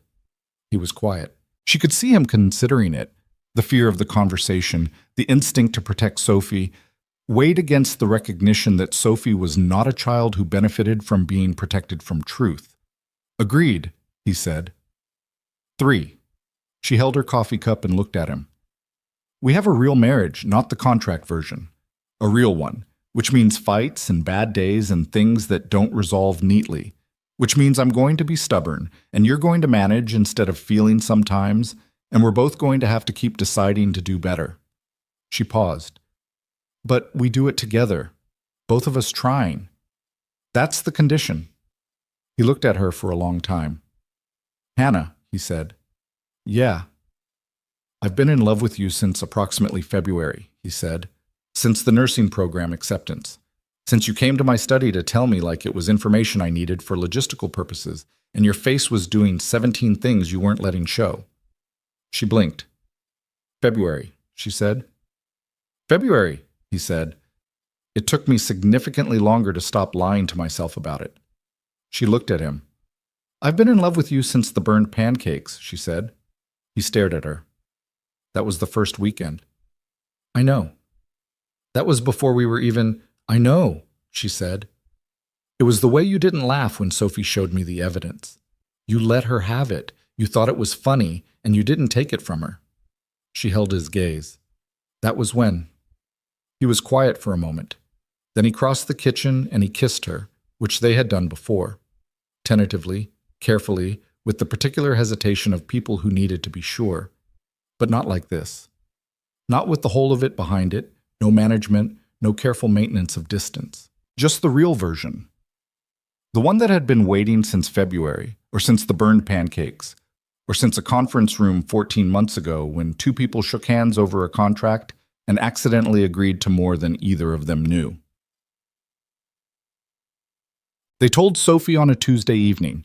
They sat at the kitchen table, the 3 of them, and Ethan told her in the direct, honest way he did most things, that he and Hannah had met because of an arrangement, that it had started as something practical and become something real, that what they had now was not the arrangement, but something they had both chosen.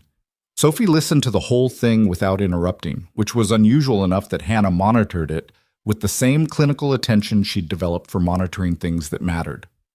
When Ethan finished, Sophie was quiet for a moment. Then she said, "I know." Ethan looked at her. I didn't know the details," she said, "but I knew it started weird. Grown-ups who are in love don't shake hands at breakfast." She looked at Hannah. "You shook hands at breakfast. In the first week." "I saw." Hannah pressed her lips together. "Why didn't you say anything?" Ethan said. Sophie looked at her father with the patient expression of a child who has been watching adults navigate something complicated for a long time and has made peace with the pace of it. "Because it was getting better," she said, "and I didn't want to make it stop getting better." Ethan sat back in his chair. He looked at his daughter like he was seeing something he hadn't seen before, which was the particular experience of parenting. Discovering repeatedly that the person you thought you were protecting had been watching the whole time. "It's real now," Sophie said. Not challenging, just checking. "It's real now," Hannah said. Sophie looked at her father, then at Hannah, then back at her father. "Okay," she said, and with the efficiency of a child who had processed what she needed to process and was ready to move forward. "Can we have the lemon bars? I feel like this is a lemon bar moment." Hannah laughed. She hadn't planned to. It came out fast and genuine and slightly surprised her. "Yeah," she said, "this is definitely a lemon bar moment." The wedding happened in April, not the clerk's office version, not the fluorescent light cleaning fluid version, the contract signing, handshake across a conference table version. The real one, which was Ethan's idea, and which he proposed while they were eating takeout on the couch one Sunday night, as if it were not a significant thing, which was so completely him that Hannah had laughed and said yes without hesitation. It was small, smaller than Margaret would have liked, larger than Hannah had imagined when she'd stopped imagining such things. A restaurant they'd eaten at 3 times. The back room, 40 people, afternoon light coming through the windows that faced the garden. Carol was there in the dress she'd bought specifically for the occasion and had described to Hannah over the phone 3 times before the day arrived. Margaret was there in something impeccable. David was there, and Rosa from the clinic, and Yolanda, who cried during the vows and then was deeply annoyed at herself for it. Sophie was the flower girl, a role she had accepted with the gravity of someone who understood that gravity was appropriate and delivered on it, walking ahead of Hannah down the short aisle with the focused deliberateness of a 7-year-old who had been practicing and knew it. At the front of the room, Ethan watched his daughter walk toward him, and then watched his wife follow. And his face did the thing it sometimes did, the unguarded version, the wall fully down, and Hannah saw it from 20 feet away and felt it like something solid. They had written their own vows. This had been Hannah's idea and Ethan's reluctant agreement, and the subject of more conversation in the preceding weeks than most things in their relationship, because Ethan's relationship with public emotional articulation was complicated, and Hannah knew it and had pushed anyway. He went first. He looked at her. He had the paper in his hand and he looked at it once and then put it in his jacket pocket and looked at her instead. "I had this written out," he said, and the room was very quiet. "Properly written, with structure. You know how I am about structure." A small sound from the guests, the kind that means, "Yes, we do." I kept editing it because I kept wanting it to say the right thing, and I couldn't figure out what the right thing was. And then I realized the right thing is not something I can write out and optimize. So, he stopped. He looked at her with the dark, precise attention that she'd seen 100 times, but without the armor, which changed everything about it. "You came to a conference room 14 months ago with a legal pad and 12 conditions, and you were the most practical, unsentimental person I had ever met, and somehow that is exactly what made me fall in love with you. You never performed anything. You just were what you were.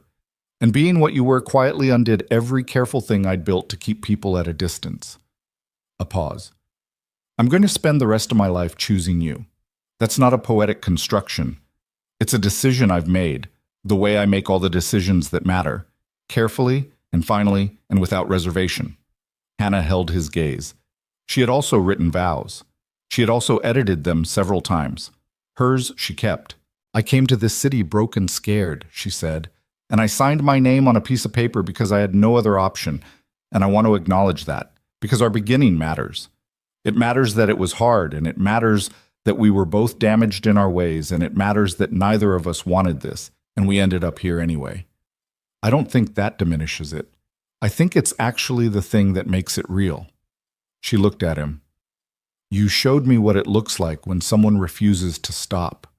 For Sophie, for the people who depend on you, even for yourself, even when you're doing it badly, you kept going. I recognized it because it's what I do too, and I'd never seen it in someone else before. She paused. I love you in the way that's not convenient and not planned and costs something and still feels like the only choice I want to make. I'm choosing you. Every ordinary and difficult day. That's my vow. The room was quiet. Sophie, standing to the side with her basket of flowers, looked at her father and then at Hannah and then back at her father. She had the expression of a child arriving at the confirmation of something she had suspected for a long time. She gave a small, satisfied nod. Ethan saw it. The corner of his mouth did the almost smile. Then it became an actual smile, which it did more often now, and which still felt like something every time Hannah saw it. The year that followed was not a movie version of happiness. It was the real version, which is harder and lasts longer. They saw a therapist, Dr. Lena Marsh, who worked out of an office in Hayes Valley and had the specific gift of asking questions that neither of them could answer with their usual defenses. They went separately first, then together, then separately again, in the rhythm that real work requires. Ethan learned, slowly, with the particular stubbornness of someone who had to be convinced by evidence, that emotional availability was not a loss of control, but a different kind of strength. Hannah learned that advocating for herself was not the same as making herself a burden, a distinction she had been confusing for most of her adult life. They fought. Not the explosion of the kitchen in April, the one that had preceded the accident, but the ordinary grinding friction of two people who were both stubborn and both still learning. Hannah fought by going quiet in ways she was trying to break. Ethan fought by managing when he should have been feeling, which was his oldest habit and the one that died the slowest. They were not good at apologizing, and they both had to get better at it. Dr. Marsh told them once, in a joint session, that the goal was not the absence of conflict, but the capacity to repair it. That two people who repaired well were always going to do better than two people who never broke. Hannah thought about that often. She thought it was possibly the most useful thing anyone had said to either of them. Sophie turned 7 in February and asked for a wolf-themed birthday party, which Hannah and Ethan both agreed to without discussion because some battles were not worth having. The wolf cake was Hannah's doing. She spent an entire Saturday on it, and it was not beautiful in the architectural sense, but it was unmistakably a wolf, and Sophie looked at it with the expression she reserved for things that exceeded her expectations. "It's Marcus," Sophie said, studying the cake. "It looks like Marcus." "I use the fox as a reference," Hannah said. Sophie looked at her with the ancient child expression. "That's extremely thoughtful," she said. Margaret came to the party and sat beside Carol, and they spent 90 minutes talking in the way of two women who are similar in the important ways despite having lived completely different lives, which was its own small miracle of a thing. Hannah's nursing program ended in May. She passed her boards in June. She started at the Community Health Center in the Mission in July, working under Rosa, who had been expecting her and who handed her a patient chart on her first day without preamble and said, "Room 3, 42-year-old woman, uncontrolled hypertension, avoidant of all previous providers. You're up." Hannah took the chart. She looked at it. She thought about being 20 years old in a Berkeley lecture hall thinking she had the future figured out, and about being 23 eating cold rice in a Clement Street apartment, and about being 29 in a conference room with a legal pad and 12 conditions and nothing left to lose. She knocked on the door of room 3. Inside, a woman sat with her arms crossed, and the look of someone who had been disappointed by institutions before and was prepared to be disappointed again. "Hi," Hannah said. "I'm Hannah. I'm going to be your provider today." The woman looked at her with the frank assessment of someone deciding whether to bother. "You look young," she said. I'm not as young as I look, Hannah said. Tell me what's going on. The woman told her. Hannah listened in the way she had always listened, with her full attention, without rushing to the fix, with the particular patience of someone who understood that the story was not always the complaint on the intake form, but the thing underneath it that the complaint was pointing at. She was good at this. She had always known she would be. She had just needed to get here. Ethan's shoulder reached what Greg called functional recovery in November. Not the full pre-accident range, which might or might not return, but close enough for practical purposes and significantly better than the worst-case projection from the night of the accident. He returned to the Caldwell Capital offices full-time in August, which was a version of himself recalibrated by 4 months of enforced stillness, more delegating, more selective in what required his direct presence, better at the difference between a decision that needed him and a decision that simply made him feel necessary. He was not a different person. He was the same person with some habits rearranged, which is what recovery usually produces if you're paying attention. Not transformation, but adjustment. Not new architecture, but better use of what was already there. David, in a moment of unusual candor at a Wednesday lunch, told him, "You're easier to work for now. Not easier, so you're still difficult, but easier, like there's more room." Ethan thought about that for a while. "Hannah says the same thing," he said. "In different words." "Smart woman," David said. "I know," Ethan said.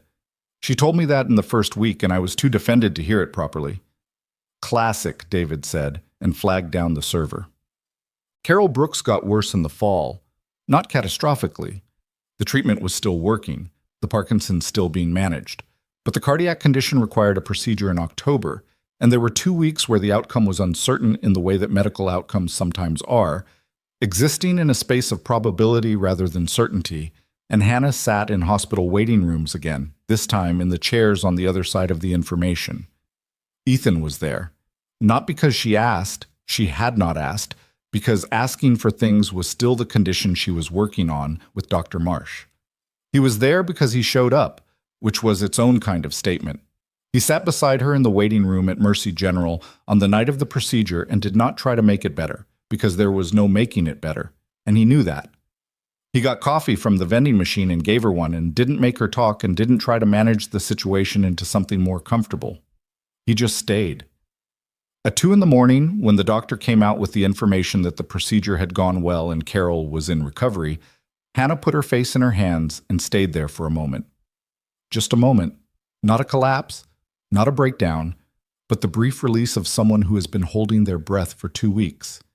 Ethan put his hand on the back of her neck. Not a big gesture, just a hand, warm and steady, without any demand that she be anything other than what she was. She stayed there for a minute. Then she sat up. "Okay," she said. "Okay," he agreed. They went home at 3, and Sophie was asleep, and the apartment was quiet, and they ate the leftovers from dinner, standing at the counter in the kitchen, without turning on anything except the light over the stove, which was a thing they had started doing and had never discussed doing, the kind of habit that develops between people who have been in the same space long enough. "Thank you," Hannah said, "for being there." "I'll always be there," he said. She looked at him. It was 3 a.m, and they were eating cold pasta at the kitchen counter, and he was looking at her with the dark, precise attention that still did what it always had. "I know," she said. "I know you will." Hannah was not yet 31 when she found out she was pregnant.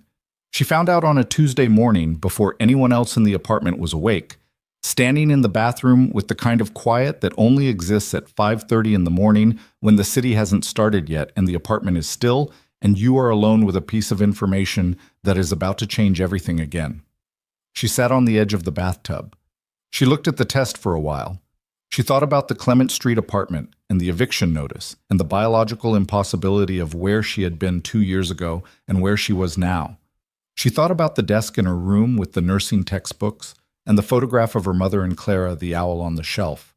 She thought about the conference room and the contract and a man with dark eyes looking at her like she was a line item in a budget report. She thought about Sophie asking, "Are you going to make him not sad?" 6 years old on the floor of her room with 47 painted animals. She thought about lemon bars and burned pancakes and a Christmas tree that had never fully come down. She thought about hospital waiting rooms and a hand on the back of her neck. She thought about 12 conditions on a legal pad and what it meant that none of them had been the most important thing in the end. She was not a woman given to sentimentality. She had built herself, over many years, on practicality and forward motion and the productive channeling of difficulty. But sitting on the edge of the bathtub at 5:30 in the morning with a piece of life-changing information in her hand, she allowed herself to feel the full weight of it, the gratitude and the terror and the enormous, uncomplicated fact of it. She was going to have a baby. She sat with that for a while. Then she stood up. She washed her hands. She went to the kitchen and started the coffee, and she sat at the kitchen island in the dark apartment and waited for the house to wake up. Ethan appeared at 6:15, as he always did. He was in the suit pants and the shirt not yet buttoned, the tie in his hand. He saw her at the island and registered her face with the attention he'd been training toward her for 2 years. He stopped. "What happened?" he said. She looked at him across the kitchen. "Sit down," she said. He sat. She told him. He was very still. He looked at the counter, then at her, then at the counter again. She watched his face go through things. Surprise, which made sense, and something else underneath it that was more complicated. The particular complexity of a man who had lost someone and been rebuilding ever since, and was now being handed something that required him to be completely open in a way that rebuilding sometimes teaches you not to be. "Ethan," she said. He looked at her. "Are you okay?" she said. He was quiet for a moment that stretched just long enough for her to feel it. Then he said, "Sophie was born, and Rebecca was there, and I don't—" He stopped. His throat moved. "I've thought about what it would be like to do that again without her there. It scared me." "I know," Hannah said, "but you'll be there," he said. It came out not as a statement of comfort, but as a fact he was identifying and claiming. "You'll be there. I'll be there," she said. He was quiet. Then he reached across the counter and put his hand over hers. The same hand, warm, steady, the one she knew now, the way she knew her own. "Okay," he said. "Yeah," she said. "Okay." He turned her hand over and held it. "We're going to be okay." She looked at him. She believed him, which was different from knowing it, but functioned similarly in the moments when you needed something to hold on to. "I know," she said. Down the hall, they heard the familiar sounds of Sophie waking up, the creak of the bed, the particular sequence of a 7-year-old navigating the gap between asleep and present. The soft pad of feet on the floor. They looked at each other. "We should tell her," Hannah said. "Not today," Ethan said. "Let's just, one day first. Just us. Okay?" She looked toward the hallway. "She's going to be spectacular about it." "I know." He looked toward the hallway too, and his face had the expression it always had for Sophie. The complete openness, the wall simply gone. "She's going to make the baby read about Pachycephalosaurus before they can walk." Hannah laughed. He laughed too, the real version, without the rib restriction now. Sophie appeared in the kitchen doorway in the birthday dinosaur pajamas that had survived into their 2nd year of service, and which Hannah had secretly ordered replacements for in the next size up, because there was no version of the future that did not include Sophie in dinosaur pajamas. She looked at the two of them at the kitchen island holding hands. She looked at them for a moment. "What?" she said. "Nothing," Ethan said. "Good morning." "You're both being weird," she said. "We're being normal," Hannah said. Sophie went to the refrigerator and got the orange juice with the efficiency of someone who had places to be. She poured a glass. She looked at them again with the fox with secrets expression, the one she'd had since she was 6 and which had only gotten sharper. "Are you keeping a secret?" she said. "No," they said simultaneously, which was its own answer. Sophie looked at them for one more moment. Then she took her orange juice and went to the kitchen island and climbed onto her stool and said, "Fine, but you're going to tell me eventually, and I'm going to say I already knew." "You always say that," Hannah said. "I'm usually right," Sophie said. She wasn't wrong. There's a version of this story that would call it a love story from the beginning and make the outcome inevitable. That version is tidier and more comfortable, and it's the version that doesn't quite tell the truth. The truth is that two people can do everything wrong. The wrong beginning, the wrong reasons, the wrong timing, the wrong walls in the wrong places, and still find their way to something real. Not because the universe arranged it, not because they were exceptional people who deserved it, but because they kept choosing, day after day, the small, difficult option of honesty over performance, presence over distance, repair over the more convenient choice of walking away. Hannah Brooks had learned, over years of hard and ordinary living, that survival was not the same as living, that keeping things going was not the same as building something, that you could be very good at the practical work of existence and still be hungry for something more, for a room that was yours, a life that was chosen, a person who stayed when staying wasn't simple. She had found those things, not cleanly, not early, not without cost, but she had found them. Ethan Caldwell had believed, for 4 years after Rebecca died, that the wall was protection, that the most efficient way to not lose something was to not fully have it, that love was the highest risk investment in any portfolio and the one that came with no hedging strategy. He had been wrong. But being wrong, when you're the kind of person who has to discover things through evidence, is its own kind of education. Sophie Caldwell, 7 years old, had known things about both of them from the beginning that neither of them had admitted to themselves. This was the particular competence of children who have been paying attention since before adults thought they were paying attention. She had chosen Hannah on a Saturday morning over birthday dinosaur pancakes and a burned piece of evidence, and she had been right to choose her, and she knew it, and she was not humble about it. She would tell this story differently when she was older, as the story of how her family became her family. She would tell it to the small sibling who arrived 9 months after the Tuesday morning conversation in the kitchen, who came into the world with Ethan's dark eyes and Hannah's stubborn set to the jaw. She would tell it simply and without apology, that they had started with an arrangement and it had become something real, and that was the most important kind of real, the kind you have to earn. She would leave out certain details and include others, with the editorial instinct of someone who understood narrative before she could formally identify it. She would always include the lemon bars. She felt the lemon bars were essential to understanding the whole thing. The apartment on the 38th floor, which had been, in November of the previous year, a luxury showcase that a child's life had only partially humanized, was, by the following spring, genuinely a home. The distinction matters. One is a space you occupy. The other is a space you belong to. The difference is the 47 painted ceramic animals on the shelves and the nursing textbooks beside the fiction and the crayon marks on the coffee table that Ethan had not cleaned off, and the photograph of Carol on the shelf next to Clara the owl, and the second photograph beside it, taken at the April wedding, all three of them. Sophie mid-laugh at something off camera, Ethan looking at Hannah, Hannah looking at the camera with the expression she made when she was trying not to show how much she meant something. The difference is the people who made it, and the choosing they did, and the fact that they kept doing it. That is, finally, the whole of the story. Not the arrangement, not the contract, not the conference room, or the clerk's office, or the hospital, or the accident. The choosing. Every ordinary and difficult day. That was it. That was enough.